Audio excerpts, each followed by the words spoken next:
Nation! Today's video is brought to you by a DVD of The Matrix Reloaded. The Matrix Reloaded! Jack in, motherfucker. Can I keep him, Grandpa? Please? Oh, now hold your horses, laddie. This is no ordinary house pet. This is the wee baby dragon. That's crazy. Imagine escaping the Shining Hotel, only to wind up in Scotland with a wee baby dragon? Not my Danny. Oh wow, what an original opinion, you're so cool! Do I sense some irritability? What's going on, champ? Little buddy? Little chief? Just like a generalized misery that comes from living in the podcast dimension. Oh my god, I have never seen you get a call on that thing. Yeah, I didn't even know this was still in service, to be honest. Who is it? Oh, god damn it all, it's Vertile. What's up, big dog? Hello. What's going on, bud? Yes, I'm here. Please help me. I have come to the sea world. Like the controversial amusement park? How is it? There is an evil wind that blows here. We cannot leave this den of evil as it is. Alright, well, I wouldn't say things like that around security. What did you think of the Journey to Atlantis ride? It is an enormous structure. What force levitates it amongst the clouds? So, it was good? It was good. Do they still do that cute little show where it's just like a bunch of little dogs running around? No. Set those pathetic creatures free. Well, considering all they really had to do was run from stage right to stage left, and then eat treats, I'm sure they were treated better than like the seals. Ah, the seals. What can I do? Here we go. Gods, the seal must hold. You're trying to hold one of them? Where in the world is the seal? Hey, buddy, you looking for the seals? That's gonna be in the wild Arctic area. I must see that the seal is safe. I can give you a handy little map if you'd like. Hey! Good. Now we can hurry to the seal. The seal! The seal! Yeah, it sounds like you found them. I would advise against holding one, though. The horror! The horror! I have never seen such sacrilege.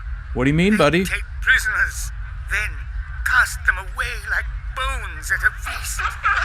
Such cruelty. The prison is well guarded. Why would you even bring that up? No, it is nothing. Sir, put that rock down! I am the hierarch who guards the This sea. guy's gonna... Quickly! Holy shit! I need backup! You are free! The seals have escaped, and they're taking You up must arms against leave us! this place! I'm sure that'll sort itself out. Maybe keep an eye out on the news feeds. And there he found a wee baby dragon. Let's go!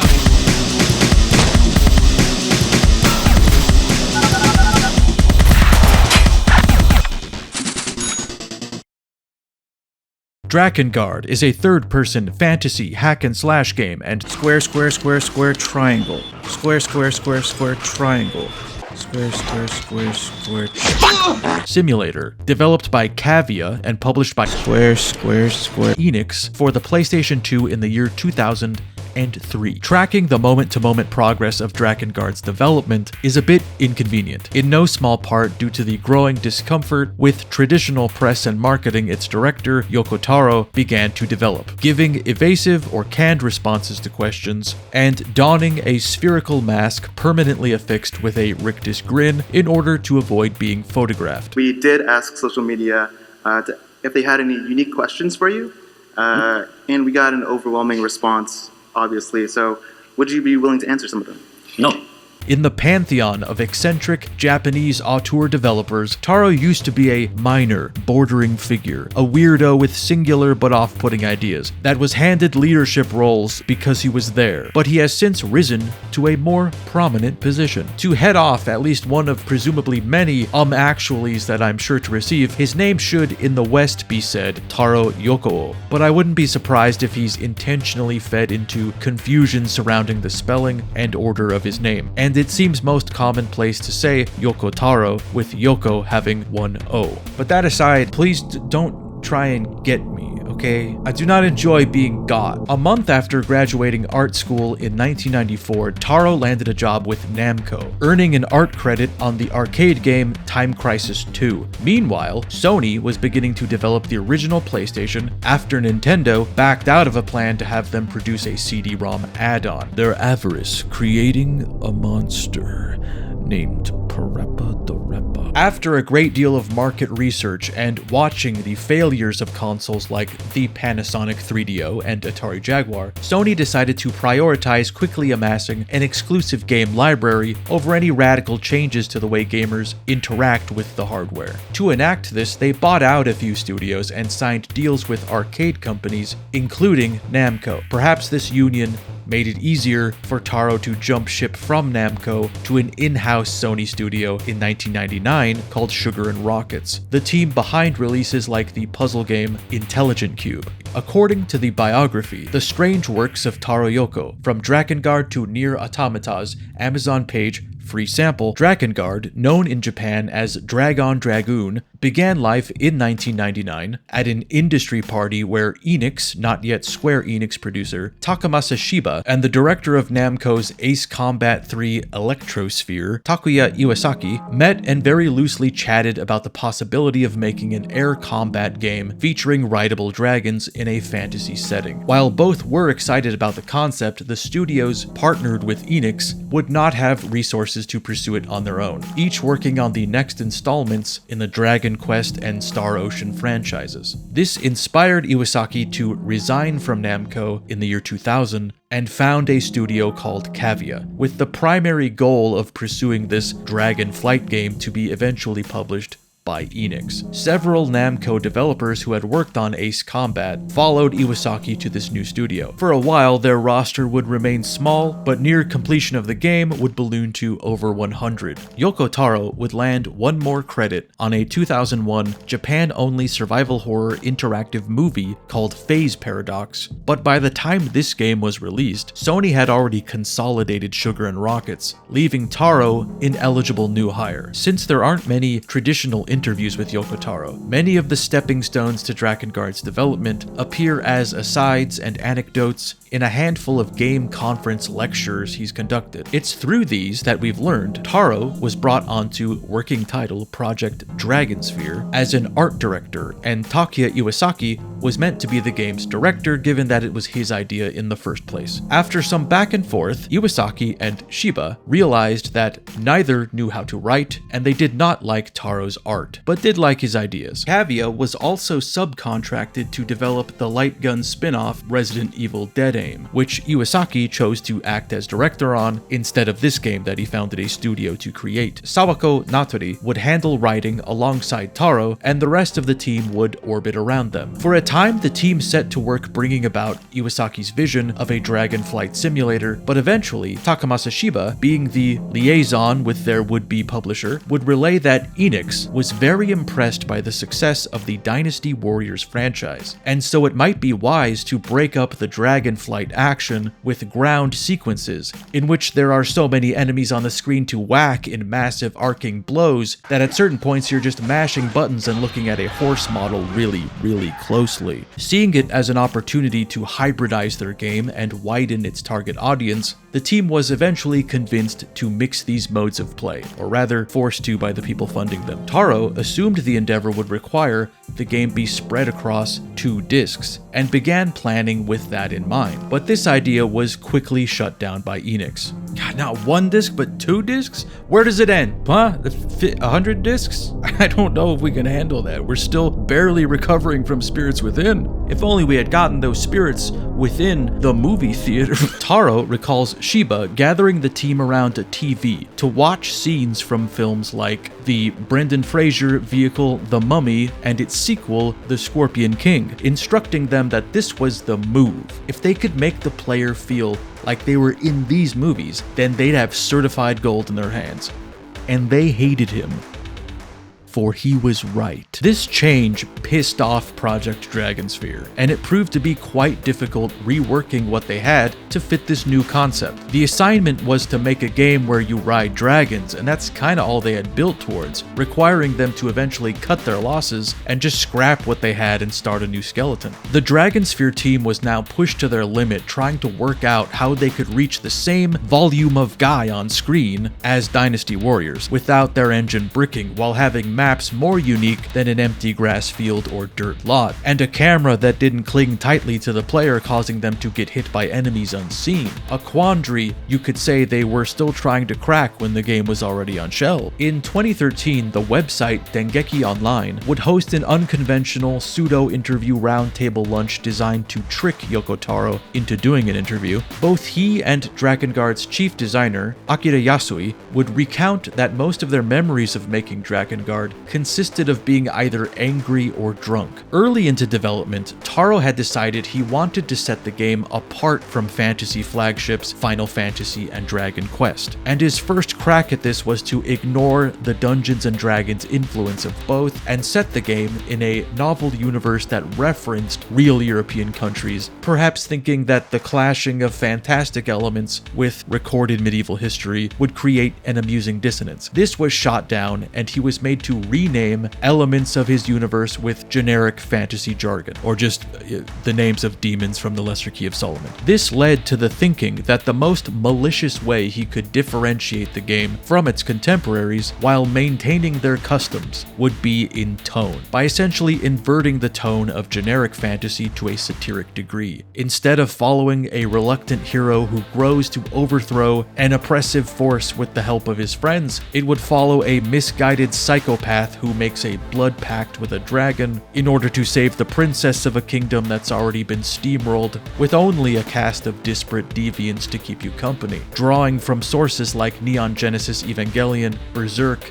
and Sister Princess, three sources capable of being equally fucked up for different reasons. Taro knew it was a wild swing that might be crossing the line, and thus was a little worried that the content of his story would be rejected by Sony, and his first stab at directing would fail instantly as he was summarily mocked by his peers. To remedy this, the game's co-producer, Yasuke Saito, agreed to be the potentially shot messenger. He collected press materials for Drakengard, flew to LA, and met with Sony's team behind their booth during presumably E3 2001 to essentially pitch the content of the game. Like, is it okay if we do this? Luckily at this point, as the legend goes, the Sony staff were so exhausted from being shown potential projects that they very quickly gave it the okay without really hearing the pitch. As Saito recalls it, they told him to go home already. Just get out of here. Yeah, make whatever you want. Put a fucking character that eats babies, I don't care. Wait, that last part was a joke. By pretty much all accounts, development on Drakengard was long and painful for a number of reasons. For one, it would soon become apparent that Taro did not like dealing with Square Enix. They would routinely observe the game's progress and then relay notes as pointless as the sky in the first level should be blue instead of piss yellow. Taro would then refuse to budge on it, willing to die on whatever hill he was backed onto, and then, in his words, either Shiba or Iwasaki would restate his anger to their publisher in a grown-up way. Much of the game's budget was eaten by the voice cast, which consisted of well-known Japanese screen actors, a PR stunt suggested by Square Enix's marketing, which a naive, fresh-faced Shiba went along with despite Taro being against it from the beginning. Also making matters worse, they only had one dedicated programmer for the whole game, whose attention was also split working on Dead Aim. It was because of the constant nagging from advisory boards that Taro was put off entirely from directing Drakengard's sequel, and regarded his next directorial project, 2010's Nier, as an attempt to play ball with Square Enix and create what he describes as a normal game, though it would make sense for Square Enix to market the game by noting its lineage to Ace Combat, They chose not to on account of the bungled localization of Ace Combat 3. Due to budget cuts at Namco and a lack of confidence in the game's potential sales in the West, the localization team took a butcher knife to its storyline, which was complete with animated interstitials, branching paths, and 6 different endings, all of which stripped, removing a whole disc's worth of its content. Obviously, when word spread that the Japanese release would be the only complete version, it severely killed interest in the franchise overseas, though this plot structure would carry over to Drakengard, further strengthening its connection to a franchise entry we were robbed of. Look, everyone was affected differently by September 11th of 2003, the day Drakengard was released. To a near unanimous, pretty good. To an almost surprising degree, I'd say. In the years since, it seems like it's become more, maybe not divisive, but gamers have developed more detailed critiques and hardened affection for this game. Looking back at old reviews for it, there is this odd phenomenon, and I don't know if it's a me thing, if I've come to let modern video game criticism overwrite my memories of legacy video game criticism, which was far less, meandery and pseudo-philosophical, but it seems like very few publications ventured to look too deeply at its content, as though they understandably played it in a fugue state, retaining none of their experience beyond it being kind of repetitive or not as good as Dynasty Warriors or Panzer Dragoon. For example, G4's X-Play did a segment on it, and it's somehow the most milquetoast surface-level glance at a game that is begging for engagement. It's a comedy softball, full of absurdity, full of ugliness and jank and misery, but Adam Sessler and Morgan Webb's, funny quip module seemed to have been left on spiritless dad joke. I hope you order the extra crispy. Which is bizarre to witness. I mean, usually it's turned off entirely. But they have nothing to say about this game that flirts with ideas of incest and cannibalism and other deviant acts. Yeah, but sure, I guess it's kind of like Dynasty Warriors. We give it a 3 out of 5. And how come all the guys in Square Enix games look like they have those $300 hipster haircuts?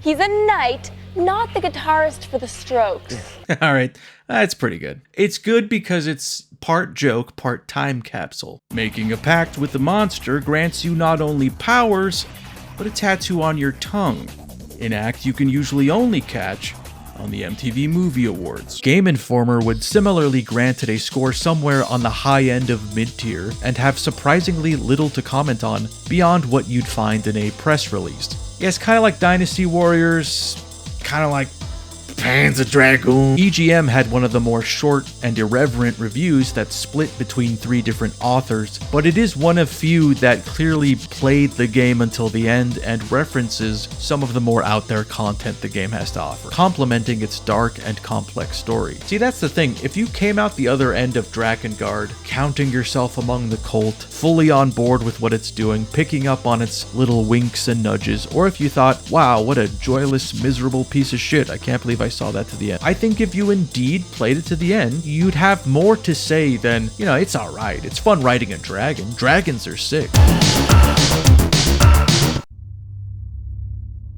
When I was 14, me and my best friend Tony were big fans of the first-person shooter game Halo. Like, big fans. So big that, in 2002, we built a fully articulated Mjolnir power armor suit out of scrap from his uncle's auto shop. We had big plans to premiere the thing at a local comic convention, but when we were running some endurance tests on it the night before, well, let's just say a rock wound up shattering the left van brace and briefly gave Tony some form of tetanus. His muscles locked up, and it took me a good hour trying to pry him out of it. I still remember his first words once I got that helmet off, and the blue in his face started to subside. God was there, Andy. I saw God.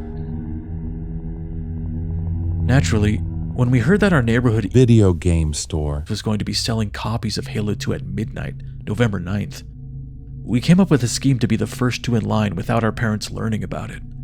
Well, my parents and Tony's aunt. After the Mjolnir incident, there was a bit of a regime change at his home, but he didn't talk about it much. Our plan was simple. If the store was opening doors the morning of the 9th, then we'd get there the morning of the 6th. See, anyone else's first instinct would be the morning of the 8th, but we had more commitment than that. Nobody else had the guts to show up a full 48 hours early, in freezing temperatures no less. When the big day arrived, me and Tony met at the store with all our gear for what was sure to be a bonding experience for the ages. As I was getting my tent set up, a couple feet from the door, I noticed Tony struggling with what looked like a sleeping bag stuffed with something heavy. The sun hadn't fully risen yet, so in the dark, it looked like he had hauled a body bag on the back of his bike. Need some help with that? I asked him. Nah, I got it. He responded in between grunts. It was kind of strange. He seemed to be avoiding eye contact with me. But to be honest, I didn't really think too much of it. I mean, maybe he was just embarrassed that he couldn't afford another bag and stuffed the thing full of snacks or board games. Besides, I had a lot of work ahead of me. Once the tent was up, I got to work on our latrine. The last thing we wanted was to lose our place in line while answering nature's call. I got out a Home Depot bucket and began assembling a C-stand that we found in Tony's basement, a remnant of his late father's stint as a freelance videographer. Once it was up, I draped a bedsheet over it, and that's as good as it was going to get. So if a passerby were to look at it dead on, the user would maintain some level of privacy, at least visually. But if they came from the sidewalk left or right, then all bets were off. This happened a lot because the store eventually did open up for the day and regularly had customers coming and going. Some even inquired about Halo 2 and pointed at us mid-conversation. I never really caught what they were saying, but I'm sure they were impressed by our dedication. Those guys are pissing out there. Eventually night fell. We had been so consumed by the work of setting up camp that the day seemed to fly by. Around 11 p.m., we expected excited, though not as excited as us, gamers to start filtering in. But to our surprise, the parking lot was still empty. An old security guard did a brief patrol of the other end of the lot, waving a flashlight around before giving up and leaving. It started to get pretty cold. It got so bad that we decided to stand up and move around to keep our body temperatures up. At a few points, we took turns peering into the video game store at the cardboard cutout of Master Chief and the shelf next to him, occupied by placeholder cards advertising the game that would soon consume so much of our time. We could see our breath and slightly shivered while remarking on the eerie quiet of the place. Where the fucking shit is everyone? I'm freezing my goddamn nuts off. This is pretty much how everyone my age talked in 2004, only more homophobic. But just then, I stubbed my toe on something that I couldn't make out from the dull glow of the campfire. I know. You'd think, ow! I hit my fucking foot on some dumb shit. What the damn ass hell was that? I picked up one of the torches I had prepared, each with an alcohol-soaked rag on it, and lit it. Then I brought it back over to the thing on the ground. It was Tony's sleeping bag. Nudging it with my foot made a heavy clanking sound that caught my friend's attention. His eyes locked with mine, and just for a moment I could sense a sort of worry in his face. He turned from the window and made his way over to me. That's not for you.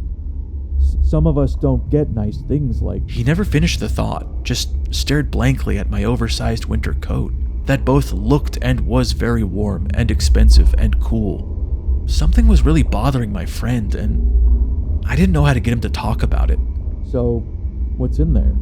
I asked, while applying a second layer of gloves to my hands. Without saying anything, Tony knelt down and unzipped the sleeping bag with nude, shivering hands, revealing the Mjolnir suit we had built together 2 years ago, only it was different. It wasn't broken anymore, and the paint job had been finished. I wanted to make it right. That way, it wouldn't be for nothing. That way, maybe... It's really cold, huh? I had begun to lose patience with how cryptic he was being, so I sort of cut him off there and told him I had to bust a piss. Well, I gotta bust a piss.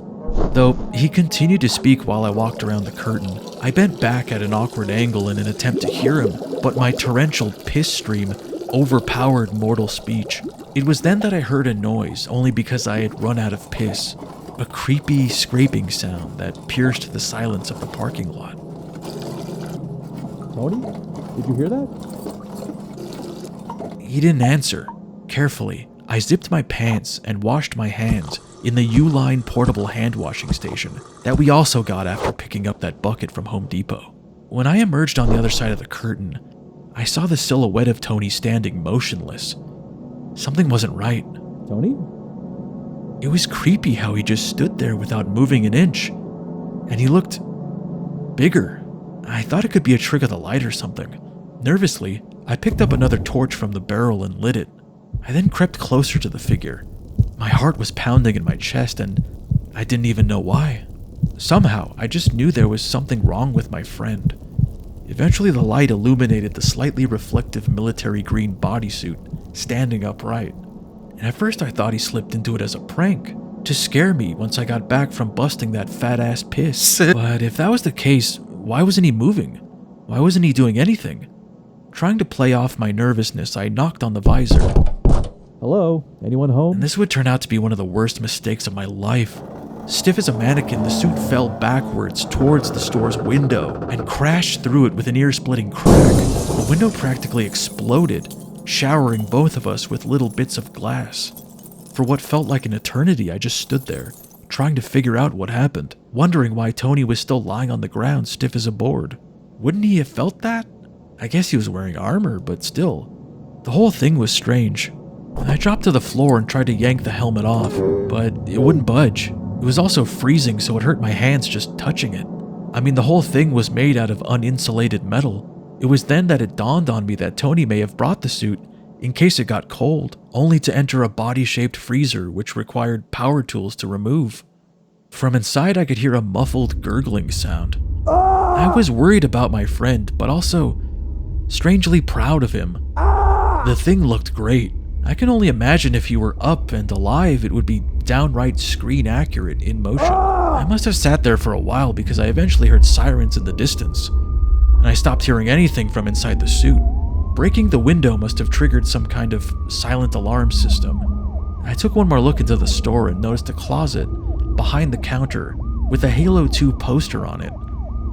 It was stamped with a reminder not to sell the game before November 9th. We had come so close and I didn't want to go home empty-handed. I think we're just getting started. I stepped over Tony's frozen corpse like a makeshift ramp, hopped inside, and made my way to the closet. No use. It was locked. The new release wall was suddenly illuminated in red and blue as I scanned the shelf for any sign of the iconic steelbook, but I only saw titles like Doom 3, Burnout 3, Leisure Suit Larry Magna Cum Laude. And Drakengard is set in a pseudo-European medieval fantasy world called Midgard, full of all your standard fantasy fare. Elves, fairies, trolls, what have you, and also 4 magic seals which serve as the only protection from a mostly forgotten and vague chaos. Meanwhile, the people of Midgard are divided into 2 warring kingdoms, the Union and the Empire, the latter having suddenly grown in numbers and are making their move against the Union to capture control of a goddess named Furii, herself one of the seals. Worth noting that Drakengard is broken up into chapters, which then contain verses, or essentially scenes, many of which you'll notice are being skipped until some requirements or progress elsewhere in the timeline is made. So in order to just relay my experience through it, the order I'm presenting is just how you're likely to experience it for the first time, and not some kind of more coherent chronological retelling. Also, I might fuck even that up. The game displays some expectation of you playing levels out of sequence or returning to scenes now that context for it has changed. And this is likely an economic choice in the eyes of its exhausted and intoxicated dev team, but it is a method of storytelling that is unique to the medium of video games. And I'm choosing right now at random to say that I did a second pass on this script to fulfill a note I had made to say more nice things. An opening title card announces a time-honored premise. It seems the fate of the world lies within the hands of one man, Furii's brother, Kaim, who is actively defending their home from an empire siege, after it has largely already won the war, and claimed the lives of their parents, who were devoured by a dragon. A final stand, the end of the Union, and the end of a great many things we've yet to recognize. Though Kaim fights passionately, carried on wings of vengeance, he takes a mortal blow from behind and begins to lose steam on the way back to his sister, instead finding that some soldiers have wounded and chained up a dragon. Even though he despises this thing, his desire to live and thus continue to kill guys outweighs his hatred, and so he offers to make a pact with the dragon. In this world, humans and supernatural creatures can make pacts with each other, tying their souls together, where one can't live without the other, in exchange for power and ability. The human loses a sometimes random seeming, sometimes poetic seeming part of themselves, and throughout the game, many such cases will be highlighted. But for Kaim, forming a pact with the dragon brings both of them back from the brink of death at the cost of his ability to speak, his tongue marked with a curse rendering it unusable. Once reunited with VIII, we are then introduced to a man named Inuart, whose name was chosen for the sole reasoning that it was difficult to say. And Kaim then has to wordlessly explain that he's entered a pact that has rendered him a voiceless instrument of vengeance. Regrettably missing is a scene where he does this through charades. First word, 2 syllables. First syllable sounds like scratch, cut, wound, knife, blade. Doing the same gesture over and over isn't helpful. Inuart is a bard who was at one point best friends with Kaim, and also engaged to be married with his sister. But the tension between the three suggests that neither of those things are the case anymore. Something's off. The whole vibe is fucked even before we became soulbound to a winged serpent. That was just a means to an end. That's just the shameful thing I had to do for a ride home. With the Union being obliterated out there, Inuart suggests they smuggle the goddess to the nearby elf village, a people who have maintained neutrality throughout this war, and since Kaim can do little to protest, they head that away, first celebrating their survival with a song, a moment of merriment to honor the start of what is sure to be a straightforward and simple quest, nay, errand, nay, cakewalk. While pulled over to camp for the night, the dragon, unnamed still, informs the group that it's heard something on the wind, and the elf village is likely already destroyed. A story device you're going to have to get used to. The dragon's dialogue is really load-bearing. It's relaying so many things that a normal game would hand off to cutscenes or just a messenger NPC, a bit of light reading. It just hears that other scenes are happening that we should go to, and I know we shouldn't be encouraging game developers to further coddle us and hold our hands, but I could have used a one-sentence explainer. How do you know the elf village is destroyed? I have super hearing. Oh, alright, got it. No further questions. Let's head out. Not willing to believe a pact beast, Inuart demands they confirm with their own eyes, and after cutting through waves of Imperial forces that should have been confirmation enough, we indeed find that the village is lost. All that remains aside from bodies is a message scrawled in blood, demanding you not invoke the name of the Watchers. A dying elf speaks of the cult of the Watchers and their shrine where a group of captive elves have been taken, but then promptly dies, proving that some signs are worth reading. That one, and all the may contain chemicals known to the state of California to cause cancer, those are the only ones. I like that looming over me with everything I touch and use on a daily basis. Taking a drink out of my novelty grommet mug? Oh, that's right, I haven't thought about it today. Since I don't have a great way of relaying what is happening here with words, the dragon is suddenly psychically contacted by a priest named Hierarch VIII, a spiritual leader within the Union who guards the seals. He suggests that the goddess be hidden with him in the desert. VIII also entered a pact with the dragon, hence his ability to communicate this way, I think. Unfortunately, at some point, his dragon became petrified and thus can't be of much service to us. His pact cost him his hair, which seems like a bargain for magic powers, but keep in mind, he really liked his hair. They honestly did him kind of a solid by making the contract mark in the shape of hair. This is kind of ideal. You were his dragon not acting as a doorstop right now. VIII and Inuart head to VIII, while Kaim heads to the Shrine of the Watchers. This entire sequence is kind of a narrative flashbang. It's just a series of things that I'm either told through the UI or guessing happened that I don't think I actually understood until I had to write it down. While fighting our way to the shrine, the characters wonder why the Empire seems to be protecting this cult, surmising they must be in league to some degree. We find no trace of the captive elves, and the voice of VIII seems to have faded. This is realistically about an hour, give or take, in the Drakengard, and you may have already started to notice a pattern of failure and wasted effort. If you're already thinking, boy, we gotta win one of these eventually, right? I can only offer a solemn, do we gotta? The way wars are depicted in this game's contemporaries are as complex, unpredictable things full of victories and defeats of all sizes. Goals accomplished, plans subverted, alliances made, betrayals revealed. Maybe there's a sorceress that attempts to compress time into a singularity in order to avoid her death prophesized in a causality loop, for one simple little example. Drakengard is consistently denying you the heroism, drama, and romance of Final Fantasy. It seems to stand in direct opposition to that franchise to the point of parody. Have we been vanquishing our foes? Oh, absolutely. Has it led to some kind of tangible good? TBD. The futility of continued bloodshed is one of the more consistent threads of Drakengard, and often relayed through your dragon, a being that outright hates humans, and now that they are forced into an alliance with one, takes every opportunity to express bewilderment at our propensity for violence as well as our balloon-based weapons of war. Time. You acknowledge only those that you wish to kill.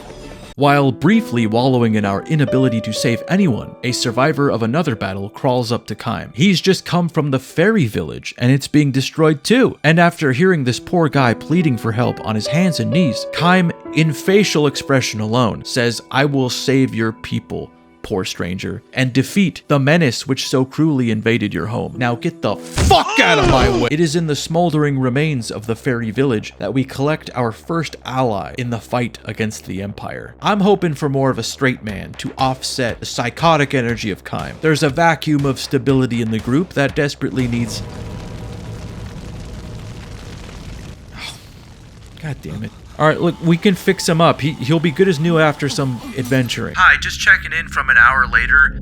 I was wrong. Leonard was a hermit living in the forest and taking care of his 3 brothers following the deaths of their parents. Though when we are introduced to him, those brothers have been brutally killed by the Empire during his absence. Overwhelmed with guilt, he's close to ending it all when a fairy appears and essentially bullies him into making a pact with it, which he goes through seemingly as an act of self-flagellation, as this fairy is like a total asshole. Humans are pathetic! Pathetic! Dirty! Smelly! Might as well just die!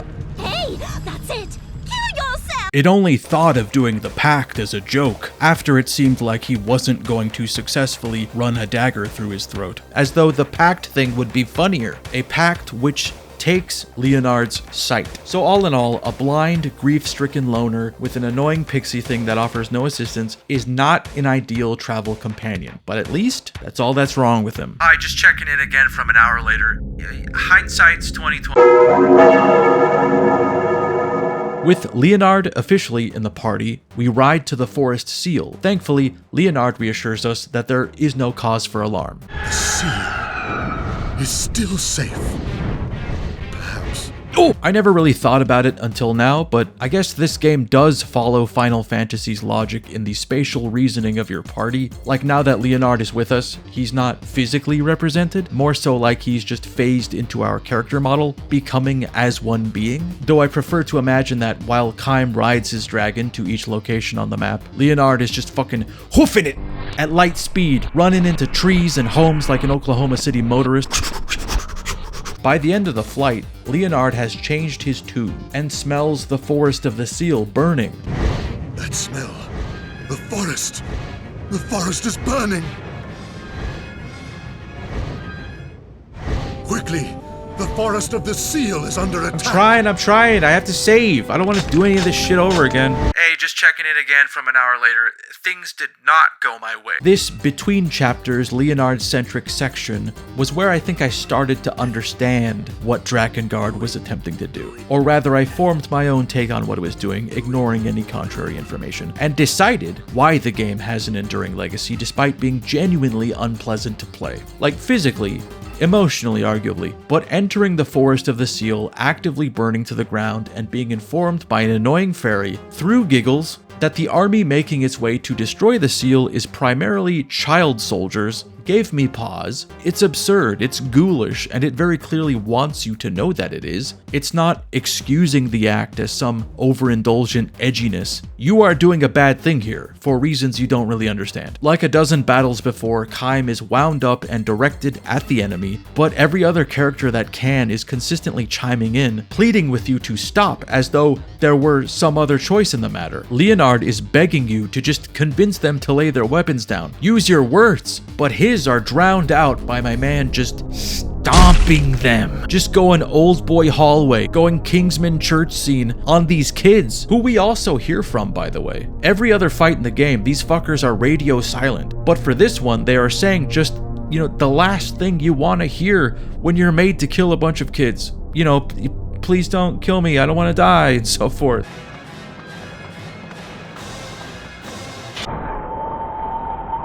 Yep, that's me. It's 3 square meals and a cot, they told me. More honorable than begging for coin in the shit district, I was assured. Well, I guess it just goes to show you shit.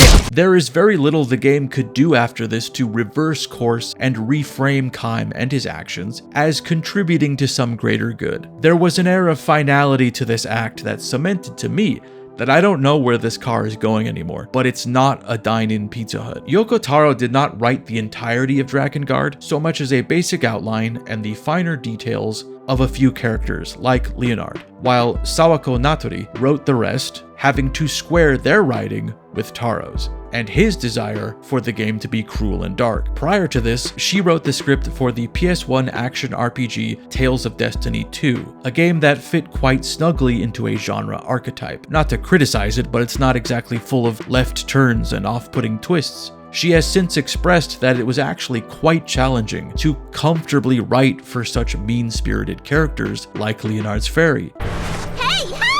What'll you do about the bodies? Stab them again? I don't know if that played into why this character, and at least one other that comes around later, it seems as though they were written with an unfamiliarity with how to be insulting, like way overshooting the objective and undershooting it back and forth. Like, Leonard, you're such a ding-dong. What an absolute buffoon, wasting our time like this. I should cut your f***ing head. Because Leonard wastes time attempting to console a dying child and considers giving them all tiny burials, one of them, acting under the influence of the cult, springs a trap and gives away their position, leading to further bloodshed, which tires out the dragon. All the while, Leonard apologizes and asserts that he is worthless, to which nobody even says, "No, don't say that. You got like... there's like a thing you do." Right? As the forest of the seal burns down all around them, the king of the fairies appears, proving that they are all just kind of like that. The king mocks the team and tells them that their friends in the desert are likely already dead. So they ride off that way, with little chance of encountering their friends again. In the desert, Kaim and Furii are reunited, but Inuart and Verdale, names, have been captured trying to protect her and taken to a dungeon, leaving her, by the looks of it, standing unguarded. Alright, you just wait right here and I'll go get the guys that protect you, and then... wait a minute. While blasting our way into the Imperial dungeon, Verdale sends out a telepathic SOS from inside. I'm a musical person.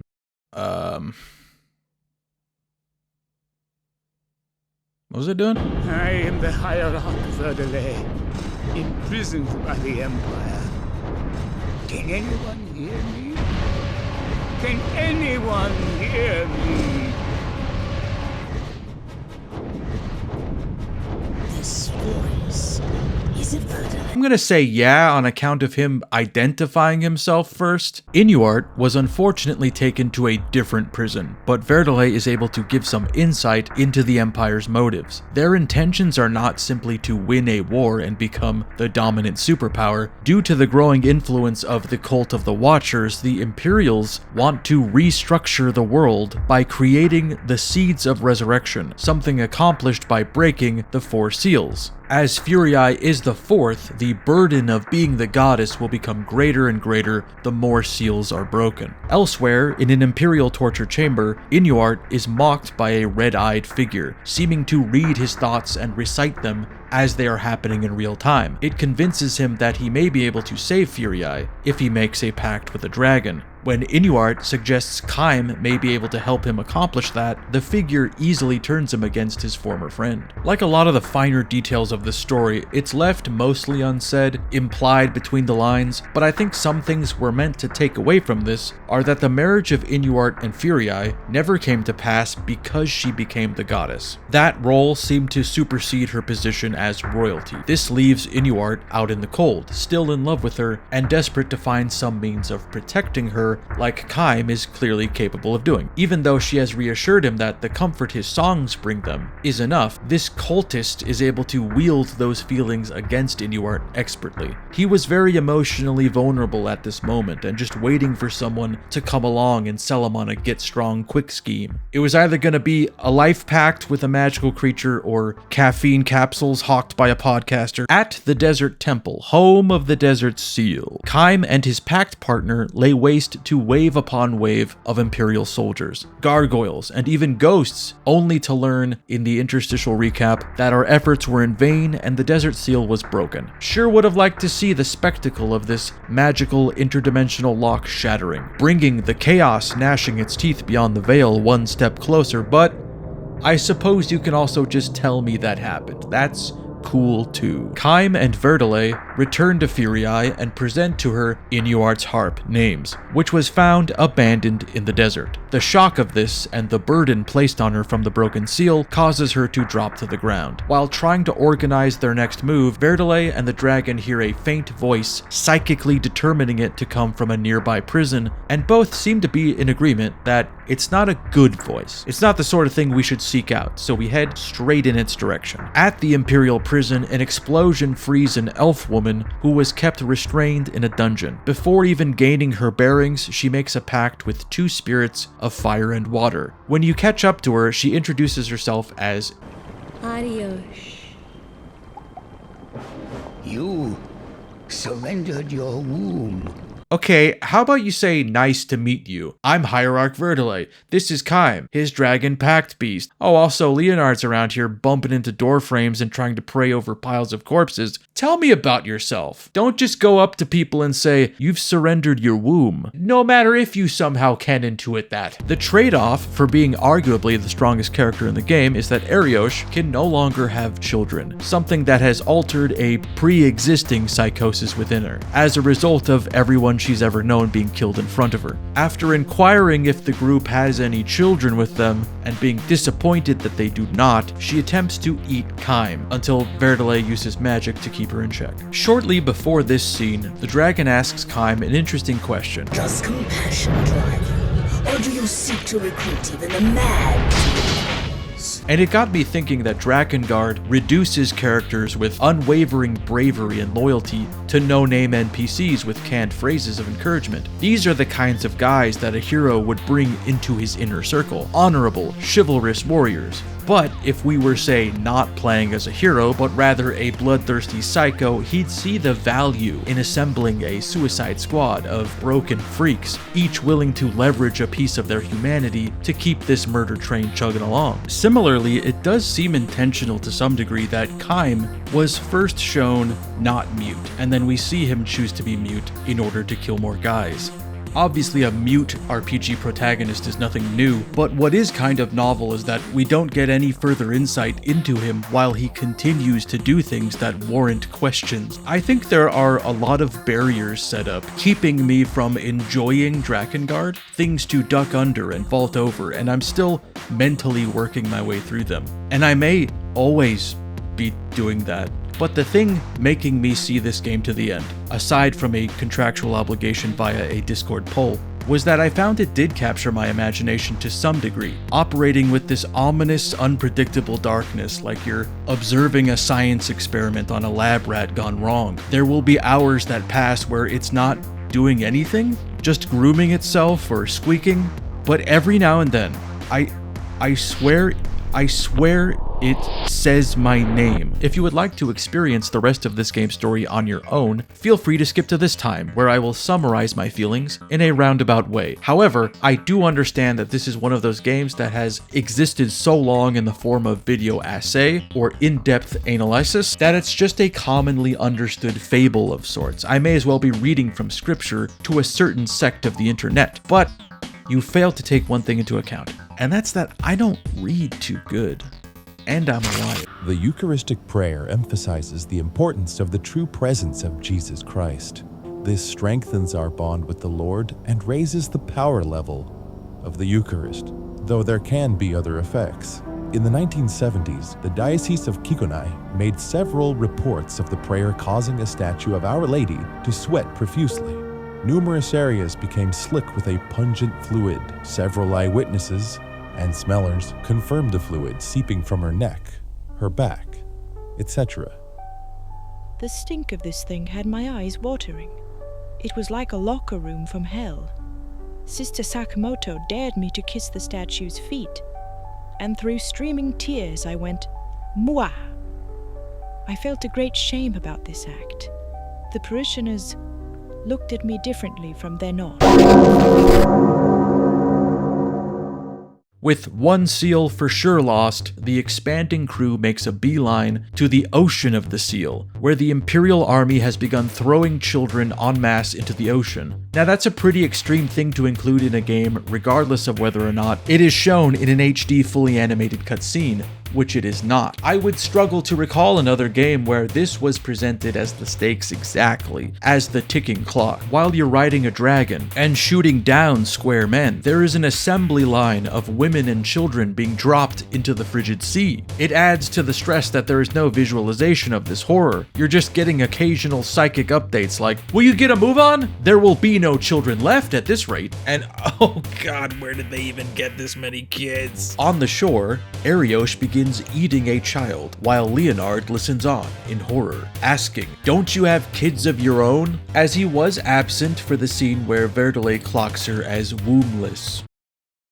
Video games. Surely she would know that children are for bouncing on one's knee or giving their hair a tussle, and not to be supped upon like the darkest of stews. Her packed spirits, named Undine and Salamander, tell him that she did have kids, but they were killed by the Imperial Army, and obviously she isn't processing that grief in a healthy way. But I guess we're sort of enabling that as a means to weaponize it. Switching to her in combat triggers her to scream, "Where are my children?" So I can only imagine Kaim heard this and said, "That's great, I love that. Use it and become as a knife in which to take swift vengeance with." Marking what I can only describe as a pattern of tardy arrivals. The gang shows up to the ocean seal to see that it has already been broken. Yes, things are looking dire, and nothing we've set out to do has amounted to anything I'd classify as a success. But you know what? We got blue skies above, for now, an open road ahead of us, and loyal company.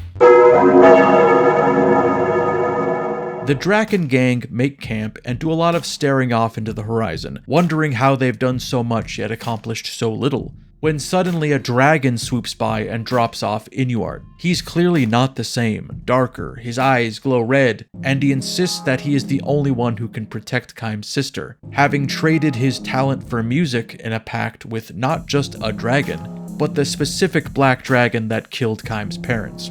Inuart effortlessly stomps our team and takes off with an unwilling Furii, leaving us bruised and bloodied and not sure where one could take the story at this point, as the last hope for humankind blasts off like only the members of a fictional crime syndicate could. To make matters worse, Kaim walks into a beehive with no body of water to leap into. This event seems to change Verdele substantially, and he appears to abandon his position as a priest. Until now, he was at the very least well-meaning and displayed some utility as a member of this squad. But now he started expressing feelings of hatred and fear, and it's almost like the more he loses faith, the more apparent it is that he's just the sort of selfish, cowardly type that Kaim seems to attract. While fighting an army of goblins and trolls in the employ of the Empire, he shouts at you to stab retreating enemies in the back and calls them subhuman. Then he'll slip back into his old persona, criticizing your bloodshed. Do you laugh? Does the spilling of the blood of so many amuse you so? before amending that with, you know what, you're gonna do what you're gonna do. Yeah, let me know when it's over. I'll go back to hiding behind a rock and muttering prayers to an uncaring God. I'll go back to hiding behind the rock. I'm just a fucking jukebox today. I don't know, man. Except a little fish. Time, be merciful and end your killing ways. No, I can give no more sermon. I don't recall any good guys ever using words like that. That's the vocabulary of the baddies. So many subhuman soldiers. We would do well to kill as many as we can. Drakengard may have a uniquely morbid story, but its methods of storytelling are often quite awkward and simply not very good at relaying story beats to you. This may be because it's so character first, and the particulars of how a thing is happening, where it's happening, or what, magic allowed it to happen is very muted. Sometimes it will tell you instead of show you, and sometimes it will tell you something right before showing you it. Like it tells you, you arrive at the seal only to find it's broken, and then they show us standing around pissed off that the seal is broken. And it's just like, usually you dangle it and then reveal it one way or the other, but I'm not the writer here. I'm just like what am I? On more than one occasion, I would miss that an event took place or not pick up on some kind of phrase or gesture that completely reframes the nature of some of the characters. And I think, yes, part of this is my dwindling attention span, but there is a chance that some of these problems could be pinned on localization, and some on this simply being the first thing that Taro had written for. Alongside these gaps in my understanding are scenes like this, which are, I think, unintentionally funny, where something big is happening, but it clearly doesn't want to spend resources artfully showing it to you, so it has to operate almost like a stage play. They read the mind of a dead soldier, something they've never displayed the ability to do, and see an Imperial fortress, they see it, we don't, that will become their next target. And suddenly, in the distance, off stage, is a high-pitched yelp, which signifies to the gang that the forest seal is now broken. That yelp was the death rattle of a fairy in a completely different biome. I'm not shocked that we failed another goal, but to learn that it has officially fallen via a disembodied scream.wav is, if anything, anticlimactic. Yeah, at least we still got the fairies holding it down while we... Fuck! I think there are enough funny on purpose parts in the game that I have a good sense for when it is funny on purpose. But sometimes it just wants to get something complicated across and fumbles. I'm not someone that would ordinarily even acknowledge the flimsy logic and lore of what is clearly an ensemble drama. It's simply a testament to how clumsy it can be that I have to often think like a Whedon core millennial. I just did that. I guess I do that now. On the way to the Imperial lands, the gang happens upon a village already bulldozed, its population gone save for a small boy named Seere, the final addition to our team. After finding his dead mother in the rubble of their home, he makes a pact with a stone golem, giving his time in exchange, meaning his ability to age into an adult. He pleads with Kaim to go with them to the cult of the Watchers, as they've taken his sister, Mana. Though the golem and Seere undoubtedly make a cute duo, even the dragon seems taken aback by the cruelty of forcing this kid into eternal childhood. Seere asserts that he's become the little hero, a myth that his mother used to tell him about, but everyone just kind of grimaces in agreement that this is fucked up. Seere is maybe the sole exception to the rules of Drakengard's parody, and because of this, sat next to the other characters, provides an equally comedic dissonance, becoming a joke all over again. An inverse of Kaim. He's a kind-hearted, heroic little boy that naively wants to rescue his sister and maybe save the world if there's time. And he takes joy in that act. There's an infectious and refreshing innocence to him, as though he were transplanted from another fantasy franchise. Almost like after all the doom and gloom the game was willing to dish out, it decided to throw you a Just kidding. An important detail about Seere that makes the next scene less strange is that he feels a great guilt for the way his mother favored him over Mana. She does, after all, use her dying breath to tell him that she only ever loved him, which is an odd, heavy thing to put on a child. She would hit Mana, but never Seere, and that weighs on him. So when a wizard temporarily possesses his golem, this is another thing, I guess that's happening. He goads it into hitting him, in part to snap him out of it with their shared pain, and in part as penance for his preferential treatment. You can hit me! I don't care! Go on! Hit me! It's a complicated emotional beat to convey, and somewhere in there is a meaningful or impactful moment that explores the bond between pact partners and a character's desire to make amends with a spurned loved one while it's still possible. But I think this is one of a few things that the developers were just not equipped to tackle. I absorbed the information here, and in my head, that sounds interesting. On the screen, not so much. Seere is a sturdy little kid, though, by sheer luck surviving sandwichification and a bop from a stone monster, so I can imagine him making it through this impending apocalypse as long as we keep an eye on him. The little hero is amusingly brought to a coliseum and offered up as a prize, presenting so far the only opportunity for Kaim to do something heroic for the sake of heroism. The accompanying text does make it seem like he's doing this through gritted teeth, though. Kill the mad beasts one by one till none remain, and save Seere, which he does, but it's an act that eats up a lot of time, and the Empire can pull the plug on reality at their leisure now. Unable to find any sign of mana, Seere agrees to accompany them to a more promising battle with renewed hope in their quest to prevent further destruction. All that remains of the Union forces meet the full force of the Empire for one final confrontation. The odds are heavily stacked in the Empire's favor, as they've had time to cook up these massive Cyclops creatures with scaffolding around their heads. But Kaim is able to support from atop his dragon and earn the Union what appears to be a pretty decisive victory. While joyously thrusting their blades to the sky and celebrating the end of the war, a fireball comparable to an atom bomb hits the field, wiping out the Union army and all but glassing the surface of the planet. Verdele freaks out, accepting that their efforts were all for naught and that the end times have come. Verdele, my close companion, there is no need to soil your robes and grovel about. A priest of your tenure belongs not on his knees, aside from hours of prayer, of course. But I jest. Rise, my friend, rise with me and from this loss, so that we may lift humanity itself from the dirt. Now get the fuck out of my way! Almost as if the developers were seeking ways to exasperate the player, the entire Imperial army we just did most of the work defeating rises from the dead and once again line up to be cut down by Kaim. Floating above the smoldering battlefield is a fortress operated by the Cult of the Watchers, flying also in the face of all known magics and stonecraft. Nobody knows how this thing could have been constructed and operated by human hands. With only the faintest hope that the goddess is being held there, still alive, they fly past the clouds and into the airspace of an alien threat, no doubt swarming with new enemies. Aboard the fortress, Inuart and the leader of the cult discuss his devotion to the Watchers and desire to defeat Kaim one-on-one. It's made clear that there is very little of Inuart left in his meat. He sold his soul to win Furieye's affection, but doesn't seem to remember her name half the time. Although during his face-off with Kaim, he seems to remember and wants to make it as clear as possible that he couldn't have possibly forgotten her name. It's so easy to say after all. I'm strong now. That's why Furieye is with me. Furieye! Furieye! Furieye! Furieye! Furieye! Furieye!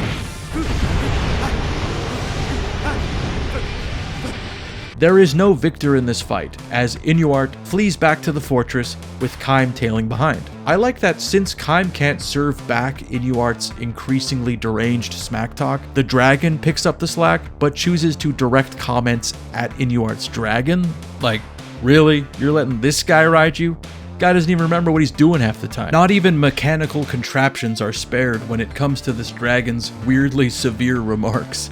I don't know why I was taken aback by its hauntingly nihilistic response to the destruction of an automated cannon. They are no longer here. They are broken machines. At death, they feel nothing. Furieye's signal is picked up for the first time in hours, and it's clear that preparations are being made to get this whole end-of-the-world business in motion. Inside, Kaim races through a wall of enemies that have clearly been stripped of humanity, only able to mutter single words as objectives. Breaking through to the cult leader's inner sanctum, we learn that it's been Mana, Seere's missing sister this whole time, and also Furieye appears to be dead already, a dagger stuck in her chest. With the last objective snuffed out and a mere 10-foot drop separating our guy from running his blade through the administrator of the World's End, At least things can't get worse at rock bottom. Now we can work our way back up to the comedy we all know this story to be.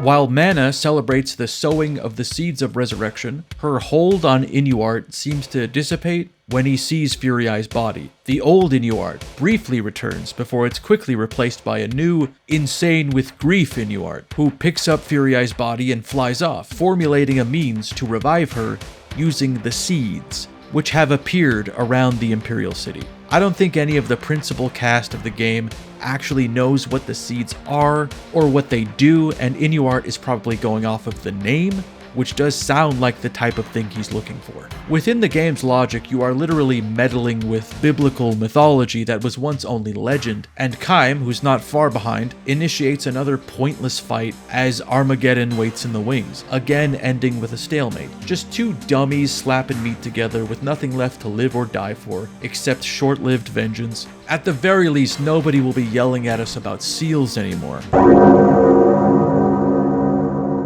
Closer to the surface world, the sky has turned crimson and is swarming with demonic creatures who now have free reign over the plane of man. After fighting a few waves of these things, a worm appears, an ancient dragon that strikes fear in our dragon's heart, as it's sort of the mythical precursor to the dragons we know. Our dragon changes the wording of its usual threats to add an air of unpredictability to our bona fides. You've made a mistake challenging us because clearly we have no idea what we're doing and nothing left to live for. You may kill me on this day, sir, but I'm gonna make a lot of noise on the way out. Even overcoming this monumental adversity is kind of a drop in the bucket at this point. Like, what does it actually mean that we did that? Once it's defeated, we finally step foot on Terra Kind of Firma, the Imperial City, which is in ruins and overrun with skeletons, ghouls, the whole Lowe's Halloween inflatable aisle. The Grim DJ, the Moaning Ghost, my beloved Mana, is holed up in a temple from which these evil forces are emerging from, and so we pierce through these forces, fighting against a rushing torrent of bony fuckers until she is the only one left. Kaim is again ready to plunge his sword straight through her, enacting the closest thing he could conceivably get to revenge by his completely alien standards of it,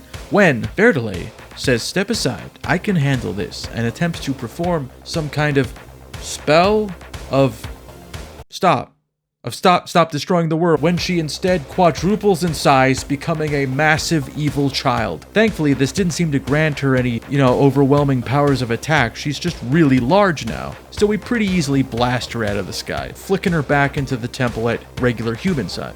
She laughs at the futility of our wish to save humanity and forces Verdelay into the singularly most violent act he's performed this entire apocalypse. We fear nothing. We are loved. Through Mana's ramblings about being loved by the Watchers and disinterested whether or not they kill her, it's plain to see that there is a human insecurity and sadness that had led this girl to become the vessel for a cosmic evil. She insists that if the gods love her, then Mother surely must as well, periodically erupting into sobs, a motivating character flaw that I would call obvious or silly if it didn't belong to a literal child, currently throwing themselves on the floor and pounding it with their fists. Even though she is begging to be killed, we give her the tough love approach and say, no, we're gonna keep you alive because we hate you that much. You said you wanted to take everybody's lives, well, we're gonna stand here while you live out the rest of yours. With Fury Eye dead, there is a need for someone else to take up the mantle of goddess in order to rebuild the seals. Our dragon companion, who once so hated humanity, volunteers to be its savior. As Verdelay starts the process, it shares with Kaim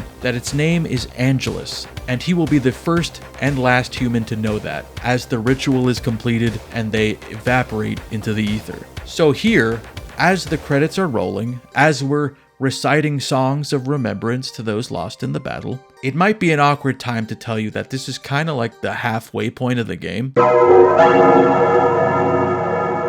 Presented as a what-if alternative, but labeled linearly, you are set back at the fight with Inuart in Chapter 7, but diverge from that timeline. Instead of running into the worm and heading straight to Mana's temple, we follow Inuart to the city as he looks for a seed of resurrection to stuff Fury Eye's dead body into. Again, I don't think we mortals truly know what will happen if Inuart goes through with this. I think the thinking behind stopping it from happening is that given the way everything has played out and the unending cruelty of this world, why would this do what you think it would do? Despite our best efforts, bleeding from his wounds, Inuart gently places Fury Eye's body into the seed, where she reappears, having transformed into some kind of glorious, angelic being, undercut by the disgusting barbed tentacle that she impales Inuart with. Kym and Angelus are forced to fight, the grotesquerie wearing your sister's face, all the while saying, "What the fuck is this thing? This is so fucked up." After shooting the angel out of the sky, Kym picks it up and watches as hundreds more rise out of the seeds, as though they used Fury Eye as a template to spit out copies that will serve as the nail in humanity's coffin. A visual not dissimilar from the comic Girls, which is about a bunch of girls that come out of eggs. You know, wackiness ensues. Something you're likely to hear a lot while perusing Reddit threads and forum posts on Drakengard is the claim that the game was censored. And I must clarify to the gamers among us that by censorship I don't mean that a woman in the game was from the ground up redesigned to look identical but with a fraction of an inch less visible jug. I mean actual censorship. That the original Japanese script includes far more dark and subversive material that the publisher didn't think Western audiences would respond well to, so the localization team tweaked those aspects to reduce or outright remove them. From looking at the Japanese script myself and the input of bilingual fans, I'd say there are places where that very well could be happening, but their number and severity are widely overestimated. And if you're machine translating something, you're losing a lot of nuance. Maybe you get misinformation like this when so many people know the game solely from random fucking guys like me yapping about it, and from a fan base that often dissuades people from playing it. Oh, it's great, it's actually genius, brilliant, I don't think you should play it. ただどっちにしてもクソみたいな話なので、変わってても変わってなくても関係ないと思います。 But regardless if they change it now, I mean, all my games have got really crap stories, so it doesn't really matter if you change them, they're still shit. In truth, the most substantial alteration made to Drakengard's plot was the removal of references to Christianity. In the Japanese script, Watchers are called angels, and the cult of the Watchers was the Church of the Angels. In the Western release, characters reference a vague polytheistic faith, praying to the gods and so forth. In the original, these lines referred to a singular god. While I think this was simply the Project Dragonsphere team sharing the same fascination with the comparatively exotic Christian mythos that Evangelion had, the damage of this alteration is minimal. Maybe even worked out to my benefit because I'm not out here trying to play some kind of game based on the Bible with less incest. Also, that is still very clearly an angel, right? They couldn't change the imagery of the game, so when I saw that I thought, oh, an angel. And when I saw these little goblin guys, I thought, oh, a mirror. Gated off by the completely arbitrary requirement of defeating Inuart during Chapter 7 within 4 minutes is the third ending. When we catch up to him, Inuart hops around to different emotional extremes, initially groveling for forgiveness and understanding before bursting out in maniacal laughter, admitting that he doesn't care what happens to the world if Fury Eye isn't in it. If I can't have her, nobody can have anything ever again. While once again fighting in the sky, the other characters discuss the ramifications of entering a seed. Verdelay mentions that the myths say if a human enters a seed, they will be saved, with a missing explainer on what saved means. To which Angelus corrects that these are not seeds of resurrection, but seeds of destruction. Now, I don't know if there are seeds of resurrection, and these just aren't them, or if there never was, or if that is their official name, but it's these kind of details that are clearly not of interest to the author. Of importance to later developments, one of many things Inuart yells at you mid-aerial combat is, above the howling winds of an unshielded dogfight, "Time, you are always the same! You belittle me with pity and thwart my every dream!" just something of a seed for later. A seed of revelation. No, after we officially defeat Inuart, he staggers over to Furii and wishes to be left alone to die with her, which we don't appear to take issue with. But that arm is gonna fall asleep, brother. This time around, before we even come face to face with Mana, she attempts to wield an army of dragons, leading to them disobeying and devouring her off-screen. Also occurring off-screen, Angelus, perhaps influenced by her ritual, evolves into a hulking chaos form that reneges on its pact with Kaim and wishes to join its dragon buddies in dominating the world. Though neither seems to be happy about it, the two former partners duke it out, and since the pact is undone, Kaim has reclaimed the power of speech and is finally able to vocalize all the thoughts and emotions he's had pent up over this long psychologically traumatizing adventure, unable to express the complex emotions at play, having watched your army get obliterated, having to kill your former best friend and leave him in the dirt with the sister you couldn't save. He must have a lot to say. I am Kaim. I think if it were up to me, I would have the moment Kaim realizes he can talk again be like a complete mental breakdown and reckoning with the horror of everything they've done, like the failed confession of Patrick Bateman, with Angelus bleeding out in the altar room. Speaking of Angelus, this is kind of the series finale of Angel ending. Kaim silently walks over to the Seat of Resurrection and destroys it, and even though his friend is bleeding to death and the world is still actively becoming a hellscape, he finds some kind of Zen state, a purpose, as though he's exactly where he's supposed to be, on the path he was born to tread. With a little smirk and renewed thirst for violence, he runs out into a world just begging to be stabbed in the face. Booting us back to around Chapter 5 and the defeat of the Union Army, Chapter 10 has Kaim led to an oceanic base, at Leonard's insistence, where Furii is believed to be held. After breaking through their fortifications, they enter the inner sanctum only to find that it's already empty, but are then teleported to the Sky Fortress. There are a few scenes that can end a bit differently to account for how tangled the divergent timelines can get. Your parents were killed by a dragon? So, to the Empire, the goddess will be there.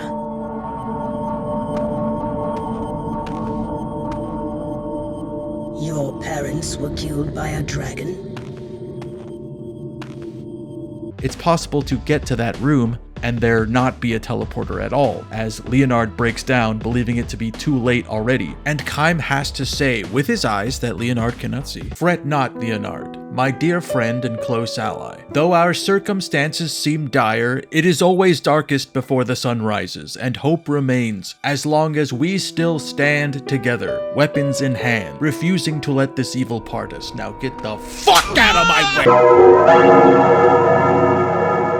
Provided you've been successfully zapped into the other base, Kaim and Leonard fight through a horde of cultists to reach the ritual room where Furii was found with a knife in her chest, only this time she's still alive. Inuart, seemingly still clinging to his sanity, makes a feeble attempt at getting Kaim to see that there is a possible ending where all three characters get to live, but is ordered to leave. Mana throws Furii against a wall and uses the same parlor trick that she did while converting Inuart, speaking out loud their inner thoughts, which are surprisingly scandalous. She wishes she could abandon her role as goddess and just wants her brother to hold her. Now, ordinarily, especially for a story with this type of setting, I would assume this line was innocently longing for a loved one in that sort of flowery and theatrical way figures in traditional fantasy tend to speak. However, I think there is sufficient context for this to be romantic in nature. There have been hints leading up to this moment that there is an unspoken love triangle at play, but this was sort of a keystone that tied it all together into something tangible. There's a visible shame in Furii for this private thought being dragged into the daylight, and Kaim looks away, unable to make eye contact with her anymore. It was through this exchange that I thought, oh, so this is real. Clearly heartbroken by this, she picks up the dagger and plunges it into herself, triggering an apocalypse rather than face the rejection and embarrassment of this revelation. It's a testament to the skill of the animators that this scene is so effective and easy to read as it is. I mean, to show without much dialogue that two siblings are secretly in love, but it is kind of performatively unrequited, is a subtle thing to express with PS2 cutscene. Angelus is the closest to Kaim, and through my interpretation is able to communicate with him in some sense or just intuit their responses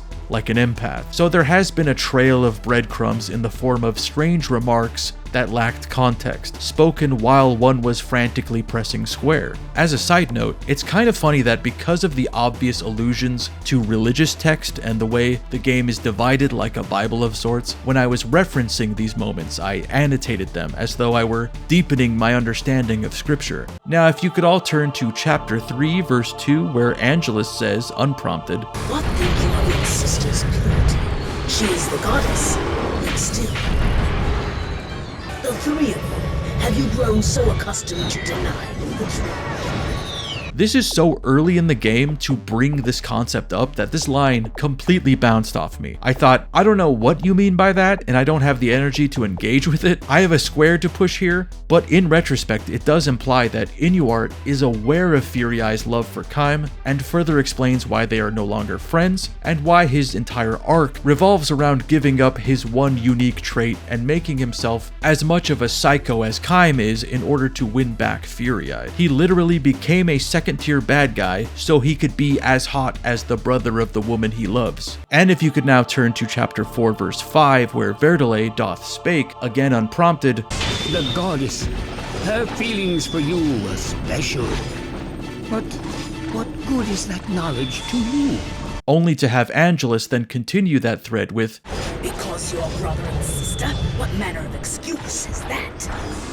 Not only does this line back up that there is another side of communication between pact partners that we are not privy to, it could also suggest that Kaim does reciprocate Furiai's feelings, but is more shameful about it, or has always known about his sister's feelings and has buried that knowledge as deep as he could internally. This incestuous implication is one of the more clear-cut instances of satire, and Taro has gone on record as saying that it was meant to lampoon a popular trope in Japanese media in which siblings are put in potentially romantic scenarios only for it to be excused or dispelled in some way. Obviously here, it is not excused and the consequences for it are catastrophic. This is where the influence of Sister Princess seeped into the script, though it was to criticize and not endorse content that features a harem of sisters, as Taro is clearly above such things. Zero! This fighting is pointless! You have to stop! We're sisters! Oh, don't be such a prude, Four. A good catfight really gets my juices flowing. Wow. Coming to the conclusion that mana is the source of all this evil, Kaim immediately turns and runs out of the room, determined to instead chase her around the fortress with the help of Seere, as she continues some kind of ritual on the go. Once we have her cornered, Kaim again lifts his sword to end this once and for all, but Seere jumps in front of Mana and asks that they please not kill his sister, that it's his fault she turned out this way. There is unfortunately no reaching her. She's fully embraced the Watchers, and Seere has this sobering realization that there's nothing to be done, and calmly instructs his golem to crush his sister. Yes, Inuart is still carting around Furiai's corpse looking for a miracle, and the fortress, now without a master, begins to crumble, but it seems like, for the moment, that they've pulled the brakes on Doomsday and subverted an unfathomable chaos.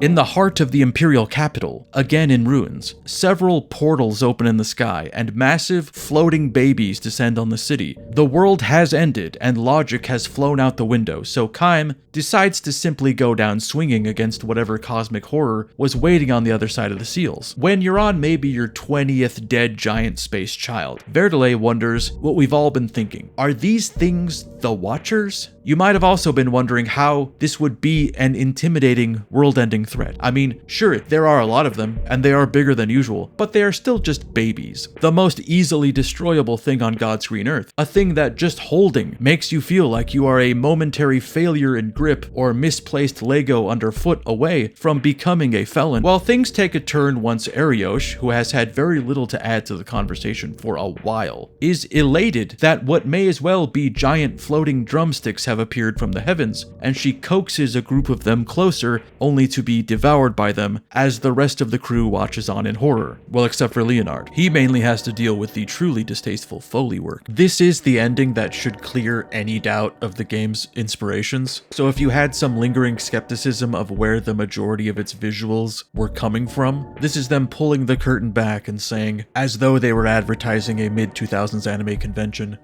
I like anime. And manga. And gaming!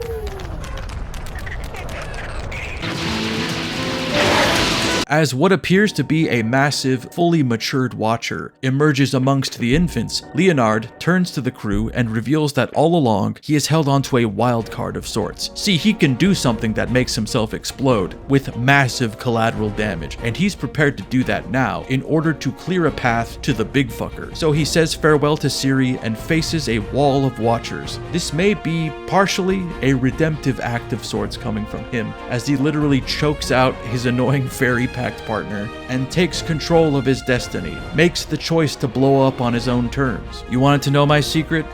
I'm always made of gelignite. While Kaim hacks his way through a legion of pale babies, the other characters give vague exposition about what they're up against. The Queen Watcher is controlling time. Within the myths of this world exists the concept of the Great Time, which decides the fate of all life.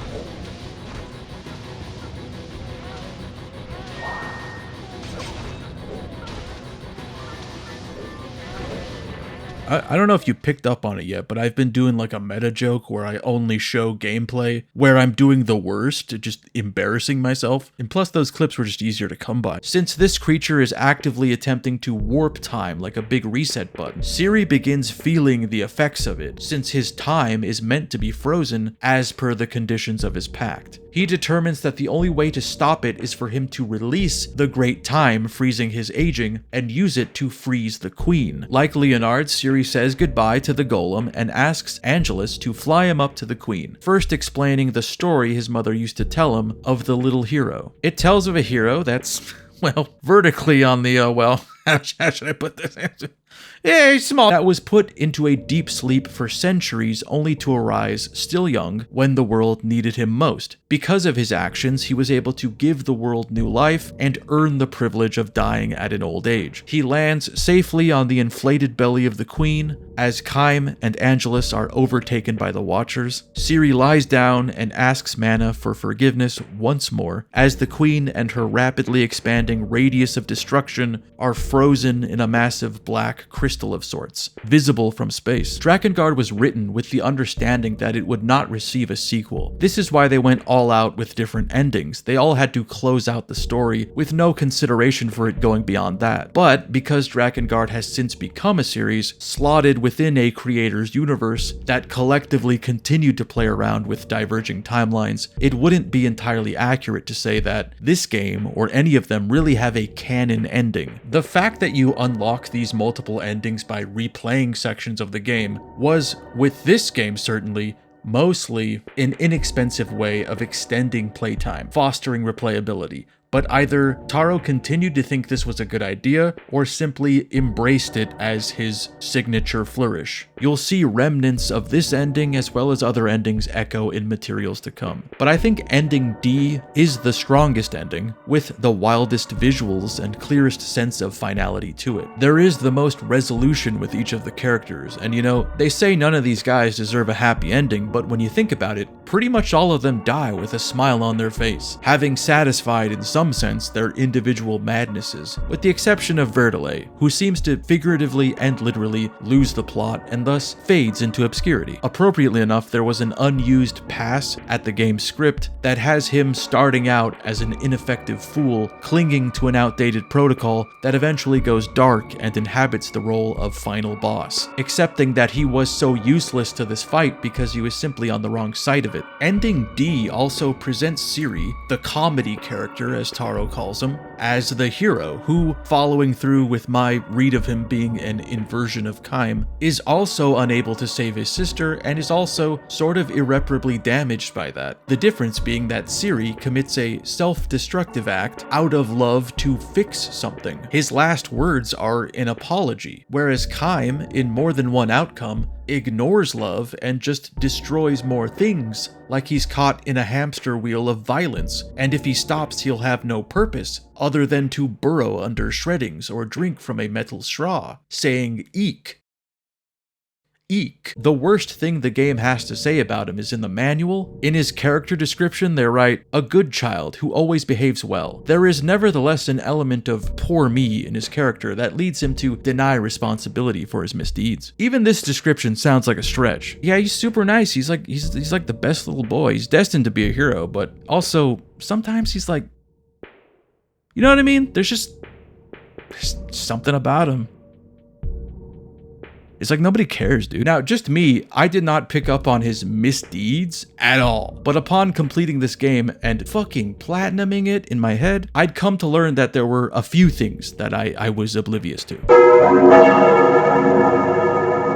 In the final ending of Drakengard, before Seere realizes he can freeze the queen, Kaim and Angelus nosedive into its stomach and just kind of falcon punch all parties into the year 2003, alongside that reference, and right above Tokyo's Shinjuku district for some reason. After colliding with the city and causing a great deal of destruction, the queen begins to sing a haunting song that sounds more like ghostly bells that you have to match, otherwise you doom this potential future to the same fate as your timeline. I never found Drakengard to be particularly difficult to play. I certainly died a handful of times, but they were pretty instructional deaths that reminded me, oh, I should probably block every now and then, get to my objective quicker, or have more caffeine. This final boss was pretty much the singular moment that worried me, that had me thinking I might not be able to do this. As I continuously failed this 11th hour rhythm game, I kept trying to lock in and unleash a gamer ult that never came, eventually getting to a point where, in a panic, I paused the game to say, okay, just give me a second here. Just let me think! I need to think! Wait a minute. I can still see the rings when I pause it. Black, black, white, black, black. Black, black, white, black, black. Black, black, white, black, black. Okay. White, black, white, black, white, black. White, black, white, black, white, black. Okay, hang on! Black, black, black. Wait. Once defeated, the giant queen begins to crumble apart as though she were made of ash, granting a brief moment of accomplishment to our heroes before we witness what Yoko Taro has referred to as the punchline of Drakengard.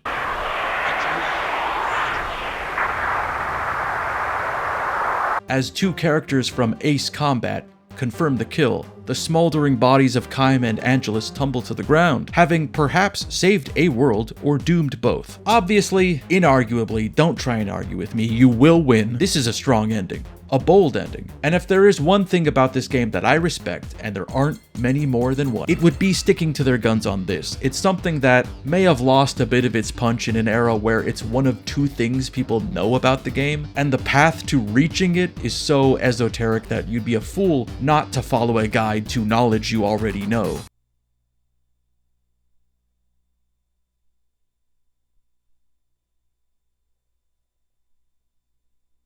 Thank you for playing! Taro had originally pitched this as more of an irreverent joke, comparing it to Silent Hill's UFO ending. Only this version would, instead of the Watcher Queen, have a massive Japanese pop star emerge from a wormhole, specifically the real-life pop star, Ayumi Hamasaki. The player would then battle her in a singing contest rhythm game. The version we got would lean harder into the team's appreciation for the end of Evangelion and be hidden away from many of the team out of fear that even that one would be cut. Because players responded to it so well and non-players made it the only thing they know about Drakengard, this led to Taro extrapolating on it further and incorporating it into the lore of his next project, Nier. While I was initially frustrated to learn that this final ending would be gated off by a pretty strict requirement, and after spending hours collecting each of the 65 hidden weapons in the game, I would not be using any one of them to defeat the final boss, rather a new mechanic invented at the last minute to intentionally piss me off. If you had told me there was literally any reason for that, I'd cross my arms and say, really, well, this ought to be good. Interestingly, Drakengard presents an early example of overwritten weapon descriptions revealing anecdotes and tidbits about the game's world. Kind of. Each one is given a little blurb, and since each can be leveled up, more is added to it each time. From interviews, it sounds like these were added late into development to add more RPG elements, and various people contributed to their writing. Taro claims to have written about half of them, but doesn't remember anything about that process. One of my favorite ways they sandwich in another weapon is in Chapter 5. After much of the Union army is defeated, you can talk to an injured soldier a couple times, and he'll give you a sword that belonged to Kaim's father, Gap. He was just holding on to this the whole time, waiting to spend his dying breath giving it to a guy that keeps 60 plus other weapons in mallet space. Kaim, take this. Your father wanted you to have it, so I kept it. I thought it looked cool. I etched my name into it. You'll have to get that removed. Well, not so much a name as my handle at the inn down the road. The Knight of the Brown Pants. If you're wondering, is there a story behind it? Well, I think it all started with... The little fable that accompanies the sword doesn't appear to have anything to do with Kaim's father, who is more so explored in the comics and novelization. He was apparently sleeping with the previous goddess behind his wife's back. Anyways, they don't use the opportunity to gossip about him, rather tell a little story about a guy making a pact with a ghost in order to be a successful poet, but then the ghost reneges on the pact and the former poet impales himself on this sword. I don't think that granted it any specific qualities or cool points. It's just weird that Kaim's dad was using this one as his everyday writer. Revisiting this game over 20 years out from its release is odd for reasons internal and external. I'd imagine the majority of modern gamers interested in exhuming the deep forest burial site of Drakengard for the first time arrived at that need because of the revived interest in the Nier franchise, or just the growing oeuvre of Yoko Taro, who has since made a name for himself as the guy who makes Gooner games that turn out to have too much depth to be Gooner games, despite being made by a confirmed Gooner. And as about what I think of my fans, I love my female fans, my girl fans are great, but the guys I really couldn't care less about. While there is undoubtedly connective tissue between Drakengard 1 and the rest of Taro's shared universe, as well as compelling theories suggesting Nier was made with every intention of being Drakengard 2, but actually, I feel like what you probably want out of this, you likely already know from fandom osmosis.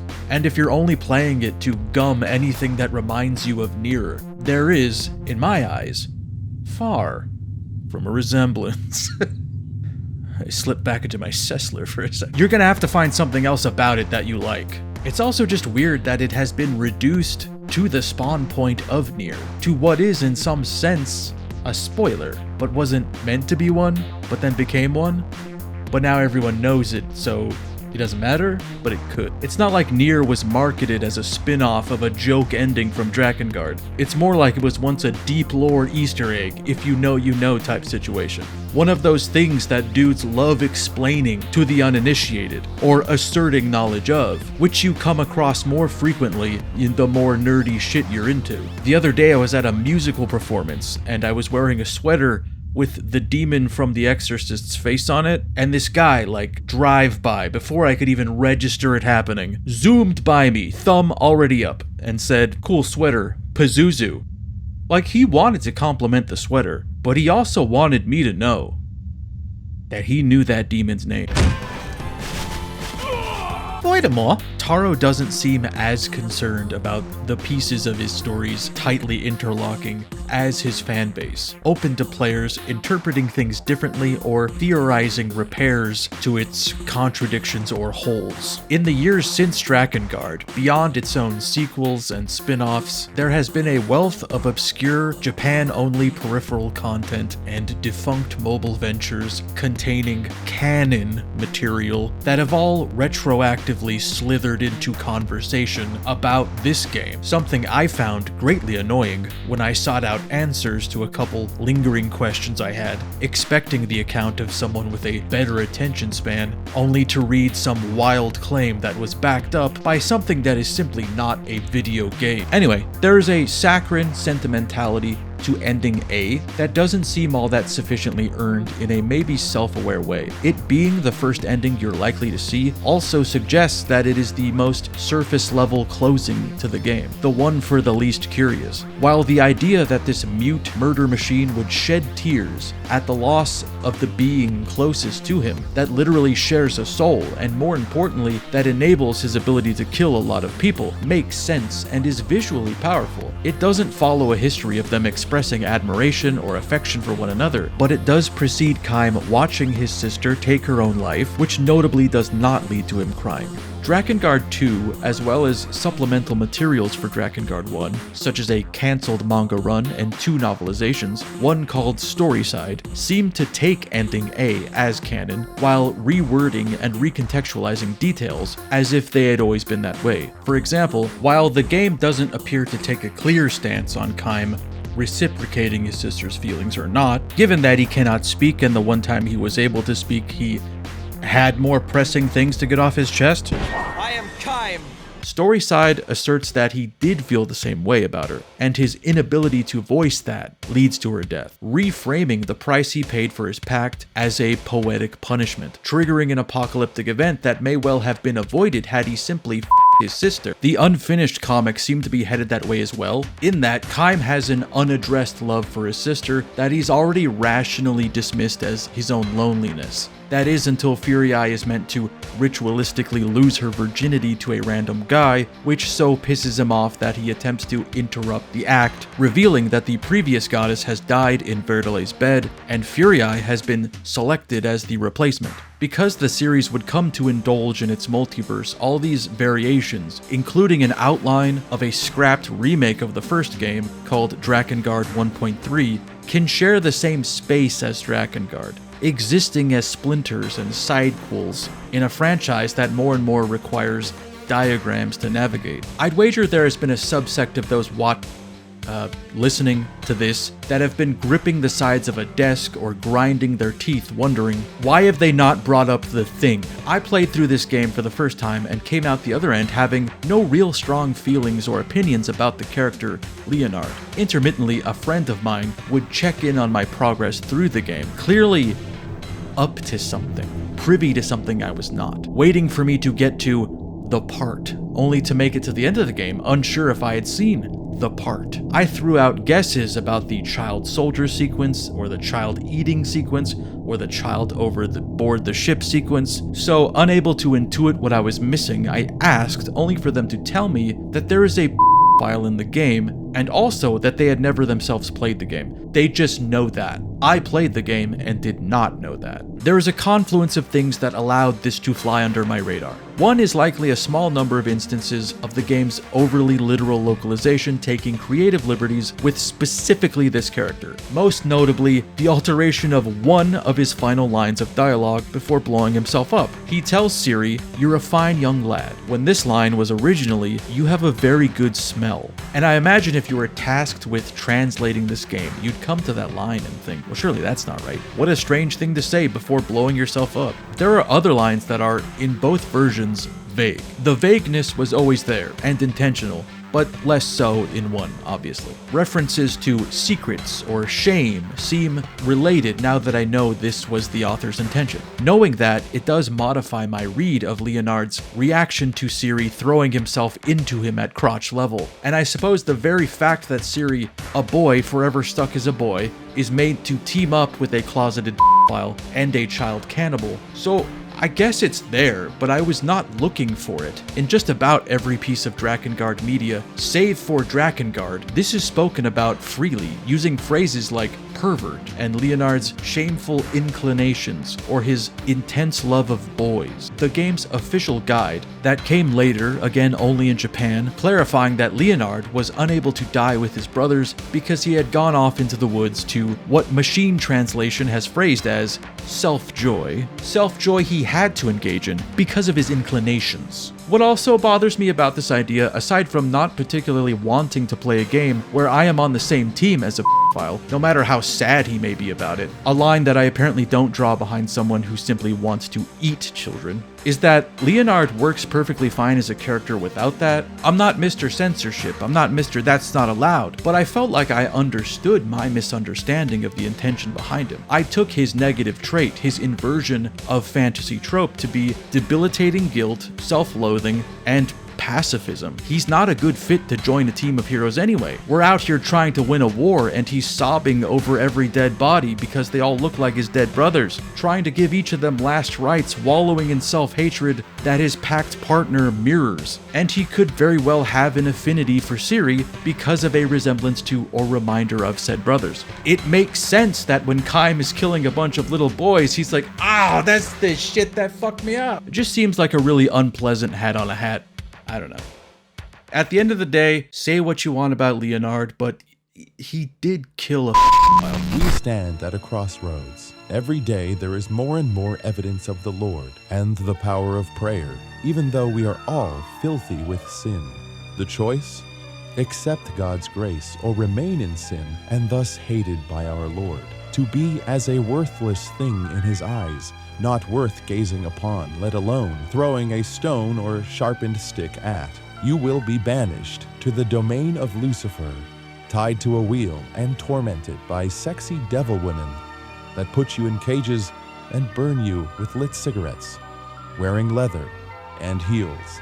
If you're down there and happen to have Lilith assigned to you, I recommend requesting the number 6. It's not for everyone, but it'll get you where you need to go. One of the most intimate looks at Taro's thought process with Drakengard came from a piece of marketing he did for the game's 3rd installment, which he seemed to do very intentionally, knowing his words would be translated to English. In it, he brings up the concept of killing games, which could describe the vast majority of popular games at any point in the timeline of video games. For the most part, games in which the main activity is murder dominate the industry. While dreaming up Drakengard, he started to think about the content of these kinds of games brought into reality. Outside of a video game, most would agree that if one person took part in the mass slaughter of hundreds of people, they would not likely be remembered as a hero, but closer to a serial killer. How could someone kill and feel pride or accomplishment about it? Does this person deserve a happy ending, or a grim one at a Texas shooting range? For example, his meditating on this question would be revisited during the development of Nier, and in the wake of the attack on the World Trade Center and ensuing war in the Middle East. One of many things tying Drakengard to Nier is this question. If Drakengard asks, how could someone kill? Nier answers easily if they think they are right. 横尾太郎は特定の価値観やフィロソフィーはありません。あいつは単に酔っ払いのおじさんです。 Though it being Taro, this heavy question is not relayed by him physically, but a floppy hand puppet, which is pretty illustrative of his writing. There's a meaningful thing that captures your imagination, but every now and then you're like, I feel like there was a less silly way of telling me this. すいません、ポジションを直しました。I respect the middle finger that Drakengard presents, that it, through malicious compliance, wants to ghoulishly reevaluate the little hobby we toil away with and force us to reckon with this sick, sad world we've normalized, full of meaningless violence, and acknowledge that what we partially expected was a game in which we single-handedly obliterate a not insignificant percentage of the world's population, and then get a fireworks show, a steak, and a hot GF, BF, or THEF as the prize. It's a world that is cruel and nihilistic and gets what it fucking deserves, I guess. Hard not to see parallels. Climb, you shouldn't hit people. You mustn't make people cry. In between a wealth of bland instructional dialogue, every once in a while a character would say something so hauntingly cynical that it gave me pause, and I would give an audible Jesus. After just defeating a wave of skeleton warriors, to have Leonard, the guy that's supposed to be of some use to me in my fight, solemnly say, "I'm already dead. Where this body drops and rots is of no matter now," was comically dark. Yeah, he said, "I'm already dead. I'm already dead. I'm already dead." Anyway, the Cult of Taro will often say something to the effect of, "Yeah, the gameplay is complete garbage. It's irredeemably bad. I would rather KYS than play this game again, but the characters and the story are so incredible that they are worth the experience." I feel like I am the audience for dark, bleak subject matter, and I can appreciate some choices in that pursuit. The myriad ways they turn tropes on their head. But the effectiveness of that was kind of on a character-by-character basis, and frequently disrupted by tedium. I love the idea of its both cursed and doomed love triangle, and coming to the realization of that dynamic had me smile grimacing through parts, and I enjoyed the inclusion of a cartoon good guy to further illustrate how deranged the rest of the cast is, like a character from The Lord of the Rings wandered into Berserk. However, there are other promising characters that have little to do other than complain or die extravagantly, and seem to be there simply because they are fucked up. It makes me wonder if this was a story crafted with love for its fucked up characters and materials, or simply a bitterness about similar characters and stories. There is frustration and boredom with the assignment informing the finished product, like a Newgrounds Flash game where you assassinate a then ubiquitous cartoon mascot or pop star, which I guess Yoko Taro was going to do until they talked him out of it. It's absolutely a novelty for a Square Enix product from 2003, and I guess your mileage may vary on how amusing you still find that. I'm of the mind that the very execution of the story is laudable. It's unique, exceptional, remarkable even. Various words other than good. Drakengard is probably best described as an action game without any genre qualifiers, not truly committing to RPG elements or going all in on the power fantasy attributed to Dynasty Warriors. Kaim is dropped off in a rather large and empty battlefield, sometimes populated by groups of enemies, which are sometimes visible and sometimes marked as targets, enemies that need to be killed in order for the next objective or group of targets to trigger. Killing enemies fills this green bar, eventually allowing you to trigger a magic attack assigned to your weapon. Each of the 65 weapons comes with its own magic attack and special move that can be triggered when it starts to sparkle, offering subtle change in timing to your presses of square, square, square, triangle. You will, and I don't want to come across as insincere or hyperbolic, be pressing this sequence of buttons for the rest of your fucking life. Sure, you can block or dodge, but I only found myself doing that for specific enemy types like the knights on horseback, or others with a proven track record of stun locking me. The rest of my time on foot blurred together like line hypnosis until I hit exactly an hour and 20 minutes of playing. This is usually when I would snap out of a trance, and the reason for that was because it physically hurt to continue playing it. This is why all my recordings of Drakengard are an hour and 20 minutes long, because that's how long I could withstand pressing that sequence before I needed to take a break, pace around my home, wringing my arm around, and looking online to reassure myself that I had not come across some kind of skill issue. The spirit is willing, but the wrist is bruised and making cracking sound. In some instances, the majority of enemies can be essentially ignored, especially if you're allowed to jump on the back of your dragon. You can glide across the battlefield and blast the weirdly resilient horde beneath you. Man, you'd think they'd be scurrying away like insects, but some of these fuckers take multiple passes before their target marker goes away. Raining fire on your enemies certainly looks cool for a while, but it's kind of a long animation, and there are few things I'm willing to watch this many times and still enjoy that aren't the first 10 minutes of Underworld. Eventually, the game realizes you might be using the dragon as a crutch, and introduces red variant enemies that are immune to magic, immediately firing back a counterattack when hit by it, throwing you to the ground. There's something so shameful about this act. I felt the same when the enemies got ballistas and denied me whatever diluted satisfaction I may gain from making them go. It's not until late game, when the dragon has embraced the chaos, that I would replay levels and feel truly overpowered, but that joy wore off pretty quickly, and eventually I was just so effective at glassing the surface of battlefields that I felt like I was playing a power washing simulator more than anything. There are 3 allies you can equip and use twice in each level. Summoning them replaces Kaim as the player character, briefly granting you some stronger attacks, but their health bar is quickly dwindling until you revert back to Kaim. Some of the game's more absurd requirements to unlock weapons with impossible seeming time limits can only comfortably be accomplished by taking advantage of these. Arioch's may be the most helpful, but I think there is something charming to Seere not having some magical elemental ability, but just pointing at an area for his golem to smash. You'd think Kaim would have the ability to call in an airstrike, or just throw Leonard like a javelin, make him run into mobs covered in bees, or flogging himself. I'm not a violent person.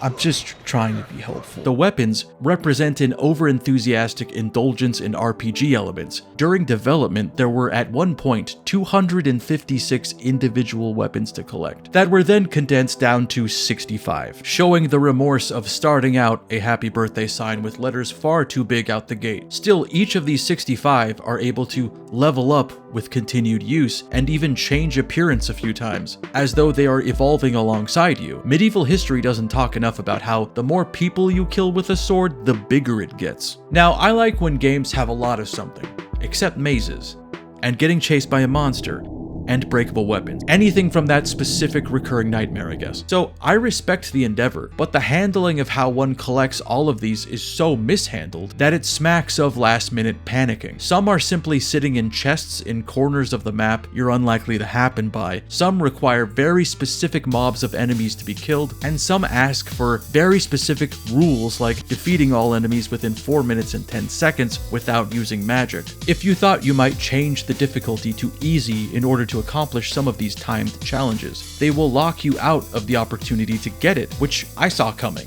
That's fair. That was me trying to take the coward's way out, the only road I've ever known. But the even more fucked up thing about that is, sometimes they don't do that. Sometimes you can just change it to easy and get the weapon. Maybe to intentionally prolong the process with inconsistent rules. In order to collect the battle axe named Devil Scale, you have to traverse this 4-floor building to get to one room and defeat everyone in it in under 5 minutes. And just to be able to make it to the room, you'll need to fully upgrade another weapon called the Soldier's Sword, which grants you super speed. But the level is still full of hallways that are so stuffed with big guys that you can't see the other side of them, and I had to consult a map that someone had drawn, plotting the fastest route there. And in the middle of that, with the assistance of someone that knew that the thing was even there, I thought, this is kind of fun. And then I got the axe and of course never used it. I already had the sword that made me fast. Why would I? Who would I? Whence would? As literally every game publication on Earth made mention of, there is something of a passing similarity to Dynasty Warriors combat, but it's actively failing at it, weighted awkwardly, clunkier, and sometimes struggling to render what few enemies it collects into roving mobs, evaporating when you walk a few yards away from them, or sometimes overwhelming the engine and causing some kind of time dilation anomaly, slowing time to an almost visually interesting degree. Originally, they had planned to allow Kaim and the support characters to jump, as Dynasty Warriors' warriors can do, and incorporate into attacks. But this function could not be debugged before the deadline and was abandoned. It's hard not to think of the ground combat, the thing that makes up most of the playtime of Drakengard, as being an annoying compromise for a dev team not equipped to do it justice. Something Takamasa Shiba, the guy who ordered that, would later cop to during press for Drakengard 3, recalling how Japanese game critics referred to the series genre as slow action. He mentions how Drakengard was his first production gig right out of college at the age of 25. 1974, and what it spawned was bitter memories, and even more bitter memory. Ground combat will sometimes be interrupted by the announcement of winged enemies scrambling overhead, requiring us to climb aboard our dragon and take to the skies. I found these aerial combat sequences to be harder, less predictable, and more solid. I guess it shouldn't surprise me given the game's connection to Ace Combat, but it's closer to working than ground combat, treating the dragon as not dissimilar to a fighter jet where you can lock on to enemies and hold there for a longer stream of attacks, or get into dogfights with other winged beasts, trying to overtake them and get a clear shot. It's still never quite hitting a stride or feeling as fluid and impactful as an Ace Combat game. It always feels like I'm kind of cheesing my way through things even though I don't think I am. Most of the sort of bullet hell situations you can find yourself in can be evaded by spamming dodge infinitely, just zigzagging in the sky until I can do my destroy frame rate attack.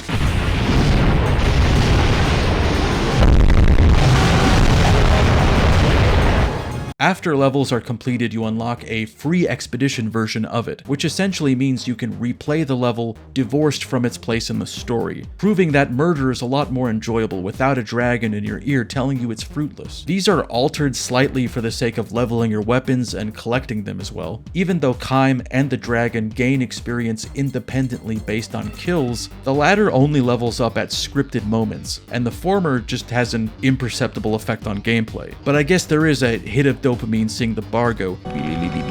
Like any activity you do over and over with unending frequency, the enjoyment of it flickers in and out. But for the most part, there is a joylessness to the combat. Plus, the physical pain didn't help other than to keep me awake. There are those who will dive in front of machine gun fire for Drakengard, moving like they do to avoid even mild criticism reaching the game by way of reframing all its flaws as simply being the point. It was meant to be boring to play as a thematic pairing with the philosophy of its story. And sure, that may be happening either way. It may be appropriate that the game plays the way it does to some extent, that a story which admonishes its cast for their use of violence would in turn deny the player the joys of video game violence.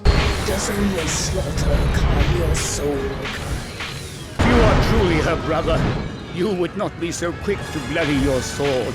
But there is simply not much you could tell me that would convince me this game plays the way it does for any reason beyond that's what they had when it was time to ship. The thing is, like, it's not so bad that I would say the only way this makes sense is if they did it on purpose. It feels like a try, and Nier, to my eyes, disproves this in a way, because it continues the same ideas, where it's a little hack and slash, it's a little bullet hell, and it frequently attempts to break up the routine by switching up perspectives, going overhead, or side-scrolling seamlessly. It's theoretically the same combat, but actually pretty fun. Even Drakengard 3, in which the king returned, is an immediate improvement without straying too far from pressing square a bunch, feeling a lot more fluid and frenetic and simply not boring. I don't space out while playing it until it becomes Matrix code. In fact, sometimes there is so much shit happening on the screen at lightning speeds that my nose starts to bleed and a three-dimensional hand reaches towards me. It's fucked up, man. Even being as busted as it is, with its frame rate constantly tanking and visual glitches galore, I'm not even emulating any of these games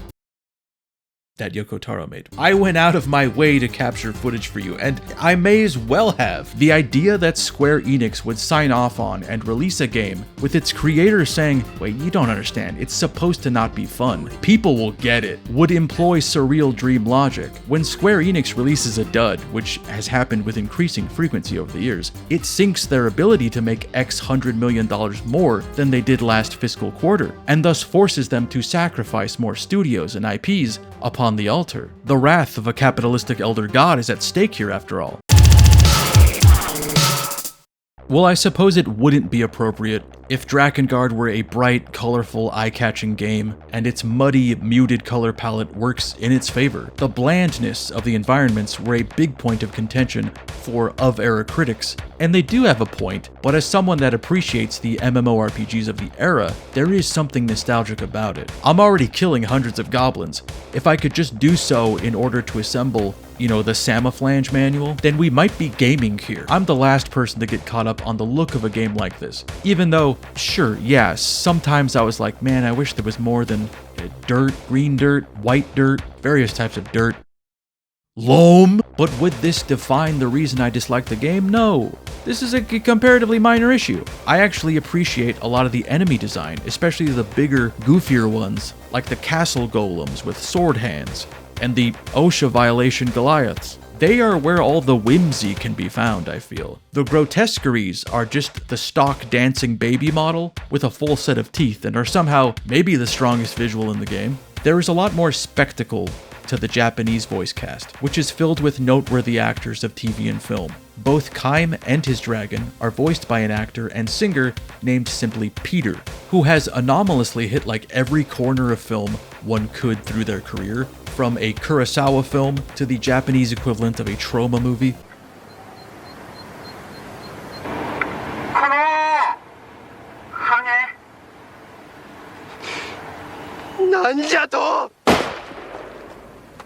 Starting off as the lead character in 1969's Funeral Parade of Roses, a sort of pop art, avant-garde tragicomedy, pseudo-documentary following a trans feminine hostess at a gay boy club, as they were called, in between some absolutely gorgeous filmmaking, which Stanley Kubrick has cited as directly inspiring the look and feel of A Clockwork Orange. They sort of break the fourth wall and interview the cast about the scenes they just filmed and about their lives and gender nonconformity and so forth. And despite there being, of course, clumsiness or kitsch around it, it's wonderful seeing these ideas explored at all in such a time and place when, in present day, it can often feel like what progress had been made is backsliding. Fury Eye is voiced by Eriko Hatsune, who prior to this was in a really fun TV movie adaptation of Junji Ito's story, The Long Dream. And that same director would also tackle the film version of Uzumaki that same year, and both are worth seeking out if you like your spooky kind of goofy. Both have an awareness of the absurdity of the material, but also a respect for the creepiness of it. Even the actors they got that were mostly voice actors were still huge gets for them. Arioch, who has like no lines in this game, was voiced by Megumi Hayashibara, who voices Rei across all iterations of Neon Genesis, and Leonard's fairy is voiced by Yuko Miyamura, the voice of Asuka in the same franchise, which is of course a direct reference point for Drakengard as a work, so why not? Another difference between the Japanese and English voice cast is that the Japanese version used actual children to voice Seere and Mana, which is really funny to picture a child in the booth having to say some of the shit they wrote. Stupid. They're all stupid. Salvation lies before them. But stupid people won't be loved. La la la la la. La la la la la. La la la la la. Those who aren't loved die. That's not to say that nobody on the English cast was in film. The voice of Inuart and Kaim, Fleet Cooper, was in the 2002 Reese Witherspoon vehicle, Sweet Home Alabama. So when you think about it, both are kind of equal. Just to point out how equal the consideration was, in the scene where Leonard is introduced, you can hear like an engineer compliment the actor for the take with "lovely."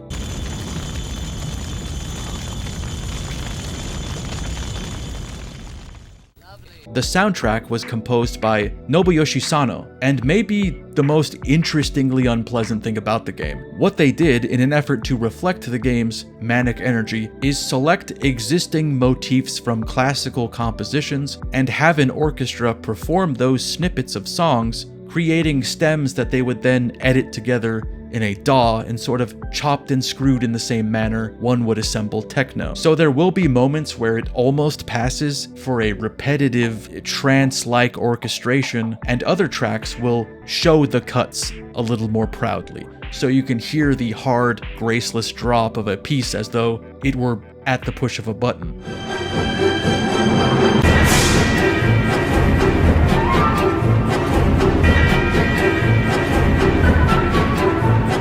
It's very experimental and challenging, using bits of familiar orchestration in an almost perverting sense. So there's always this climb that keeps hurling forward and never really winding up anywhere. Industrial by way of Tchaikovsky, Wagner, and Debussy. As an example of how they completely reshape the intention of the original piece, one of the most famous pieces of music in recorded history is Tchaikovsky's Nutcracker Suite. I would wager it's nigh impossible to reach a point in life where you're willingly watching a YouTube video about an old video game, having never heard that piece of music. In cartoons, the radio, gas station TV screens, it's imprinted in the human genome alongside, "So you think Santa will like these red and green M&Ms? I don't know, I never met the guy."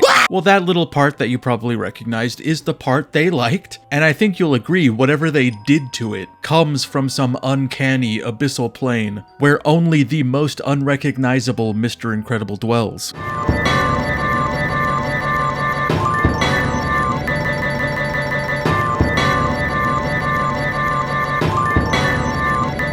It's weird, just about all the notes I took about the music were sort of negative. I felt like the soundtrack was too overbearing and dissonant or sloppy sounding, and in listening to it back as I wrote this, I found it to be a lot more enjoyable, and I think I now respect it having heard it removed from the sounds of gameplay, which may have been the thing that was actually overwhelming me, and the combination of the two triggered a sort of sensory overload. As someone who frequently listens to industrial, powery electronics producers' harsh noise, cassettes with nothing but vacuum cleaners on the tape and a single poorly photocopied pornographic image on the cover, I found that combination to be tough to listen to.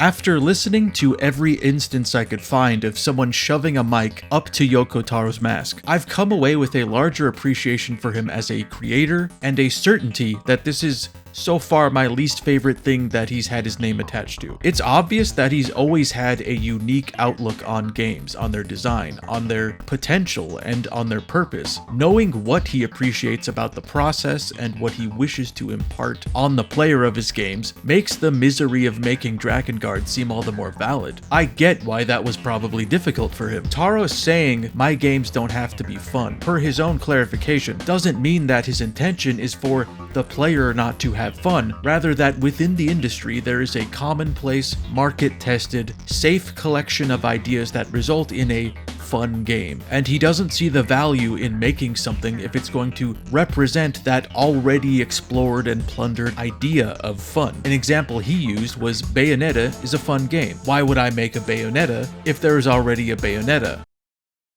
Bayonetta, and I find that to be quite admirable, even if I can't always follow him wherever he goes, specifically to the mobile games that are now shut down. I've been thinking a lot about his words, and sort of comparing them and his output to other figures in the quirky Japanese auteur pantheon, like Mikami, Ueda, Suda, Nomura, even Kojima. And one thing I don't see much in them, but find really amusing about Yoko Taro, is that despite literally enlarging his head, he hasn't let his status go to his head. I respect that despite all these lofty ideas he holds about the work, he is comedically upfront about being an employee that is given assignments and he will do the assignment in exchange for monetary compensation.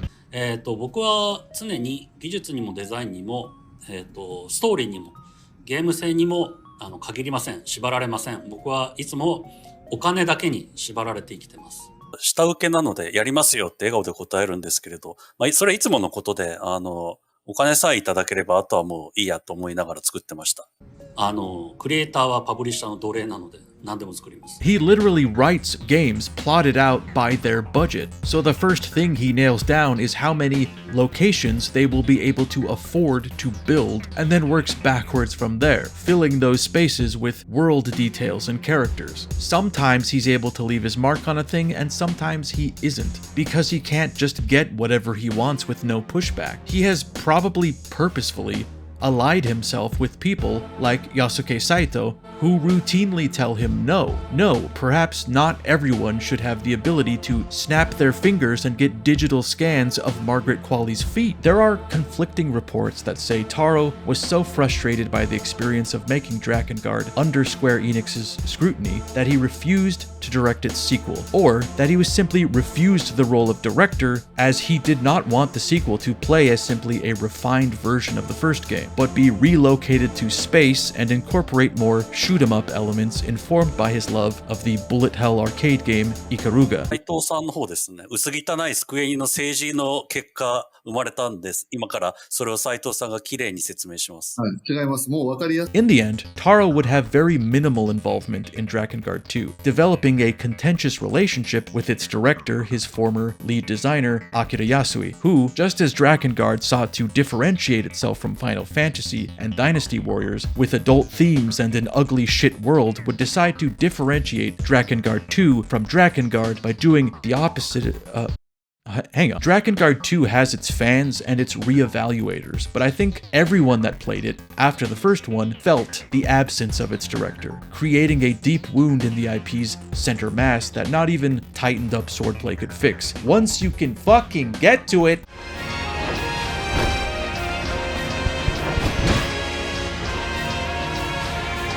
Drakengard's story is certainly interesting, but it feels marred by concessions and struggle, and by that I don't mean that they didn't let Taro have a better fleshed out file, but that it was a job with a narrow window to make it their own, and all things considered, they did make it one of the more bizarre things that Square Enix would publish until Kingdom Hearts 2. I think most of us can agree there is a problem with the gameplay, even if you don't count yourself among the choir that would proclaim the gameplay is actually fine, fun even, addictive maybe. People that say it's bad are just haters. Some part of you knows that if you're trying to compel someone else to play it, you have to use a very different lexicon to sell it. You gotta throw up some asterisks or some, well, it's not for everybody, but... Hey, do you have snacks in that meal helmet? My answer is yes.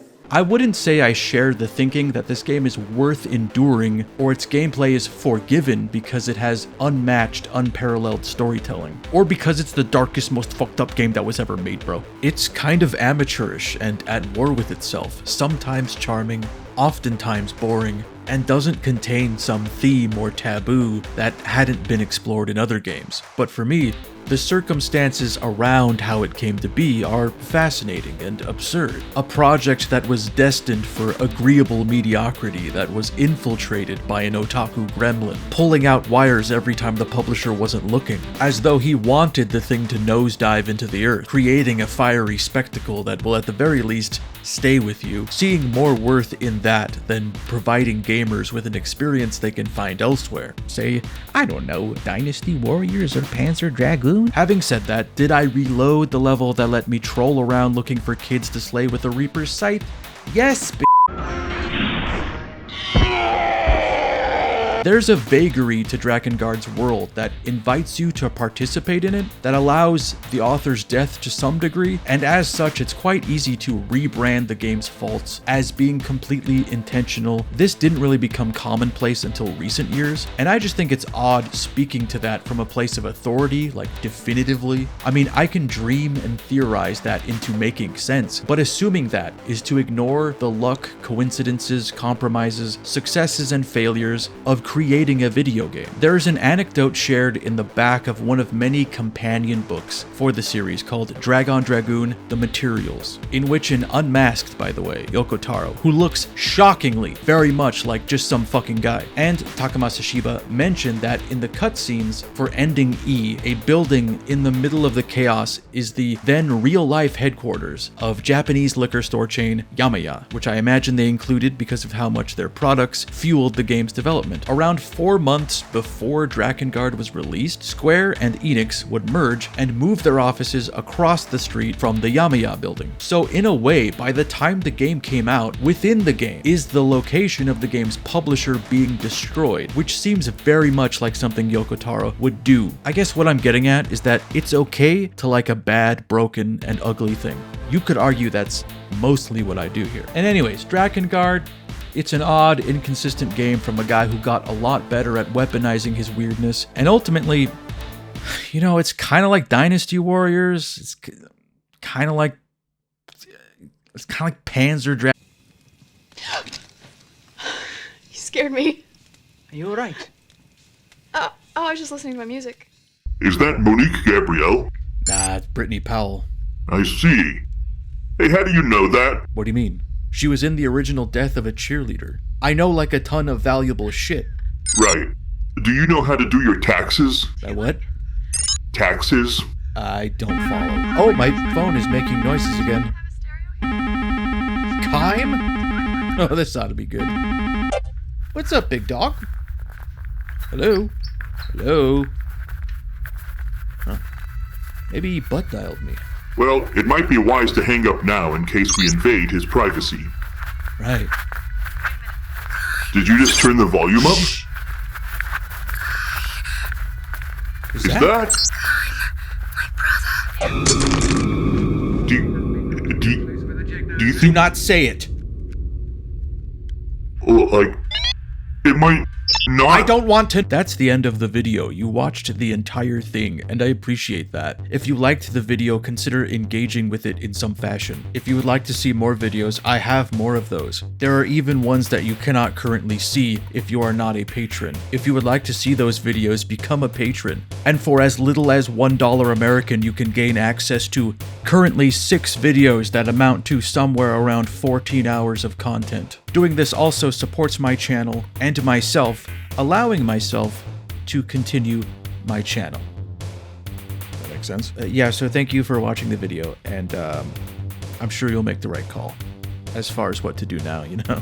And an extra special thanks to 2Password for Kids, a large biotic gerbil. Agendine says red leather, leather, yellow leather, leather, red leather, leather, yellow leather, leather. Alexander Smith, Andre Perkins, A Parts 89, Audio Video, Bayard Brown, Beef Lightning, Ben Oliver, Bionicle Enjoyer, Brad Harrer, Caroline Greer, Cheedoodle, Close Quarter Wombat, Cormac, D-Sky, Dan Halloran, Dante de Glanville, Daphne Pittendry, Dark Raptor 86, Dead Tired Dad, Deluminati, Der Capitan, The Real Michael King, Dirk Call, Dirt Person, Dirty Nays, Dr. Beard, Dongs.exe, Dwellin' with Darhraku, Edgy, El Jaguar, Feathered Octopus, Fubi the Kamikaze Watermelon, Frodo Ballbag, Garbage Day, Naigo, Grime Bear, Grok. Is that true? High Food Court. I am Rich Evans's Shrill Witch Cackle. Id Dig. Ludex Alexander. James Nicholson. Jared Bynum. Jay Alameen. John Dreffs. Jojo Cat. John Boring. Just a Ghost. Justin Harper. Carrot. King Rathew. Labor Delenda Est. Mac Bellegard. Mango. Mixwell. Michael Schmidt. Morg Detrius. Naki Naki. Who's There? Nick Ballinger. Noise Tank 01. Pandemic Cowboy. Pazuzu. Your name came up earlier. Poseidon 13. Puke Skywalker. Formerly 410,757,864,530 gay cops. Roland, Psycho Gekido, Salvatore Tosti, Samuel Vanderplatz, Snapplefish, some kind of phonetic spelling. Stuart McIntyre, That Iru Guy Loves You, Two Stan, Venom333, Witless Moth, Worm, Zach Bishop. After much consideration and some credit card fraud, I've realized Piss Missile is a bit crass. Come that's where it's at. Yo. Kalio, Delilah Lindong, Eto, Avanerve, Giraffa. I continue to support Grim while the world crumbles around me. Jay, Jean-Baptiste Emmanuel Zorg, Jeremy Silver, J. Hamilton TX, June Choi,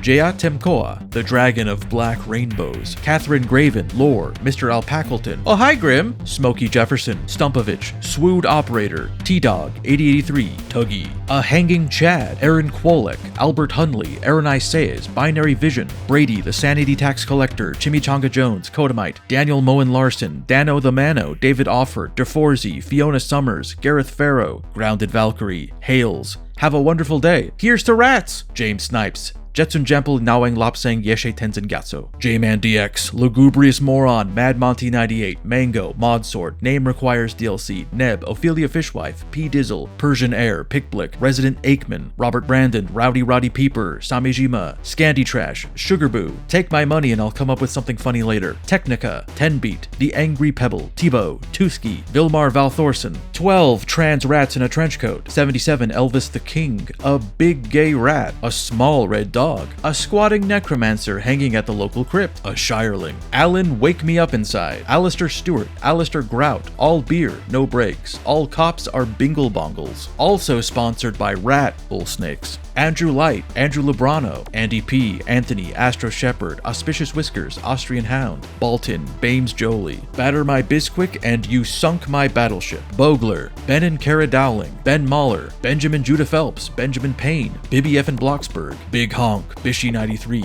Biddles 99999999999999999, Bivdub, Black Robed Mage, Blake, Bobble the Gobble, Bob Dole, Bogdan Atanasoye, Bostradamus, Brandon Frost, Brandon Winkleman, Breeze McMothman, Burps Wimbledon, Caleb Zane Kelly, Cameron Doherty, Cameron Spoon, can't believe I waited this long before subscribing to Grim, Cassandra M, Case, Cerberus Arms, Cerebral Policy, Chase, Chernobyl Kinsman, Chicago's famous rat hole, Chris Miner, Christopher Lawrence, Classed, Clean Walking Rat, Cliff Racers, Colby, Cole Bramlett, Cole Beep, uh-oh, you can have emojis in your name, rat emoji, Count Zero Interrupt, Captain Jax, Kraken, Crispy J, Pumpkin Spice, Cyborg Number Blue, Damian H, Damn Good Coffee, and Hot, Dan N, Danny Kilpatrick, Daphne, Dark Zaramar, Darth Couch, David Fromke, Dazed Clockwork, Deadbleed, Deadpan Drew, Denny J.A., Distriga, Devin McCullough, Divana Upperock, Disco Pickle, Dr. Futurity, Dog Vomit Slime Mold, Dom, yes, that Dom. Wait, no, not that one, the other Dom. Doog Z Mag, Doom Spiral Daydreams, Dunny Zero, Dylan Berry, Dismitriu, Eat Play Hate, Eben Hollop, Eben Sullivan, Elliot, Eric Clapton, Eudiptes, Every Day, Once a Day, Give Yourself a Putty, Fangro, Fart Mother, Fat Boy Tubbs, Farrican, 15 moderately sized high definition rats listening to Breakcore, Filth Pig, Fix My Brain, Fox the Fuchs, Fragile Traveler, Frank Orifice, Fried Potato, Frolics with Bunnies, Fuzzy Tingle Times, Gamblor, Game is Good, General Klizara, Gloomerous, Gloria Gordon, Godi Galaxy, Goblin Princette, Grenth, Jegorz Arkadiusz, Brzęczewścikewi Jovne, Pazi Meche Dolne, Gemina Wenkołode, Gurneel, Haley Bobella, have a look outside, it's beautiful. Hey, would you blow me? Heck, it's Noah, Hentai McToonboob, Hibernia Scholar, High-Res Titan, Hime Rowan, Hitoshi-san, Horror Show 93, HRLK, Prothdell, Hug, Hunterlit, Hyborian Age Space Marine, Hyde King. I don't listen to what YouTubers tell me to do. Quote from my ex-husband Martin, who did not send me $300 because he hates women. I fart on my hands. Ideas Thee, Ilya Idamkin, INTJ loves her INTP, Irish Wristwatch, Irish Wristwatch, Irish Wristwatch, Irradiated Otter, Jacob O'Callahan, Jacob Simon, Jake Raynor, Jeff Ladd, Jeremy Langell, Jim Flandango, Jogoth Ur, Joey Jojo Jr. Shabadoo, John Final Fantasy XIV, John Tomorrow, Joseph Cap, just give me a name, Justin Darnell, Katakin, Captain Ketchup, Karagera, Karen Rosnow, Carpad, Cat, back again with another one. Never heard of a vamp doing that. Doesn't sound like our kind of thing. Better drop a dime to the FBI.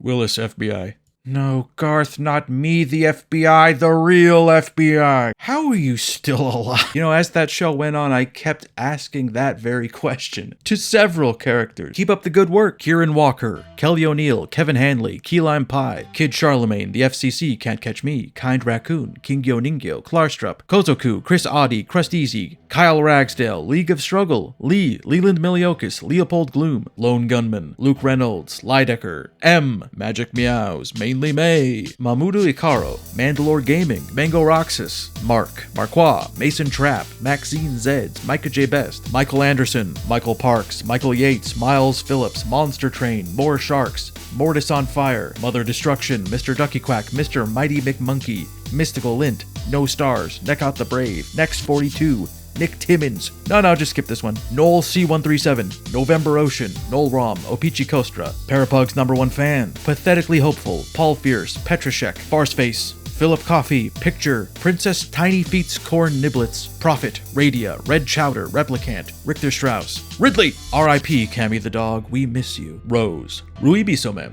Rusty Spork, Ruth Strange, Sam, Sarah is in her Bloodman era, Sathington, Savvy Fave, Scofflol, Seat the Bear, Shadanon, Shade, She Needs You More Than She Loves You, Shrimpy Nobashi, Sybil Arnett, Silatixo, Simon Daniel, Slugs and Cats, Snitzboy, Solar, Spooky Schaefer, Spoopy Ghost, Startide, Stay Soft, Suzuya Rose, Zlamka Bentz, Tan, Tarolati, Team R, T-Stony, Teeny Dragator, That One Skaven Under Your Bed, The Clay Pigeon, The Lovely Dr. Dick Punch, The Pigeon Hiding in Your Walls, The Plap, The Sea Peoples, The Hairiest Hair, The Ninja Warrior. These names are like Fallout Boy song titles. The Supervisor, Thick Vor Mom, Toaster Child, Tom, Tori, Trenton Wilkins, Trevelyan, Troy Webb, Tutant Mean Age Needle Teedle, Tyler Collins, Umberkin, Unknown Function, Val, You Know What You Have to Do, Vince Van Diesel, Vincent Cronin, Voden Odwindauer, Wahe Shit, whatever you do, don't read this out loud, oh no. What's in a name? Where am I? Help, Wintermute, Wolf Chalice Logician, Ya Boy Weeaboo Jones, ya boy Mike, Zanga Pief, Zen, Zombo Rombo, Zongingu, Zoop de Whoop, Zuli, the little blue kobold, and put a little dirt under my pillow for the Dirt Man, for being a patron, and the rest. I'm still feeling it, bro. My wrist is fucked up. Anyway, I hope that was worth the wait. There's a lot coming up soon. I think I'm gonna keep the next video I do a little smaller, a little more secretive. Probably open things up to another vote. There was a lot I wanted to fit into this video that like I couldn't nail down into words properly. I have this whole bit where I was like, why am I talking about this for so fucking long? But it was essentially about like, while I was writing this, the soundtrack for Drakengard 1 just out of nowhere appeared on Steam, which sent an icy shiver down my spine because I had just played so much Drakengard, and then I was like, please do not like shadow drop a Drakengard remake or remaster, and then I have to play that. But you know, knowing to some degree how Taro functions, it would probably be like a remake in name only, and functionally be Drakengard 4 by overwriting Drakengard 1 somehow, and it would just make sense in a way. I don't know. Anyway, I'll get out of your ear. See you later.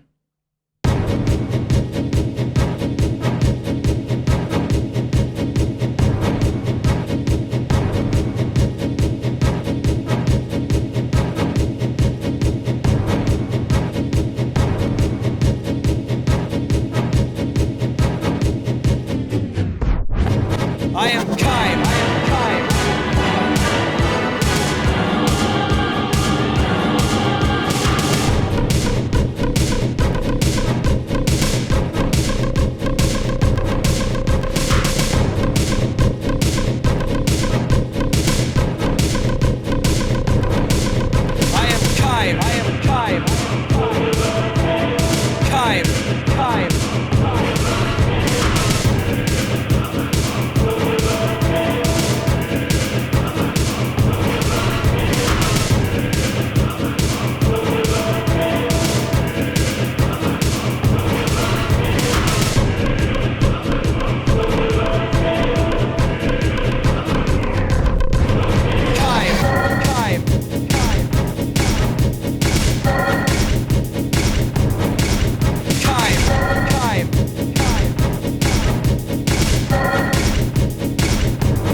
Perhaps we should celebrate.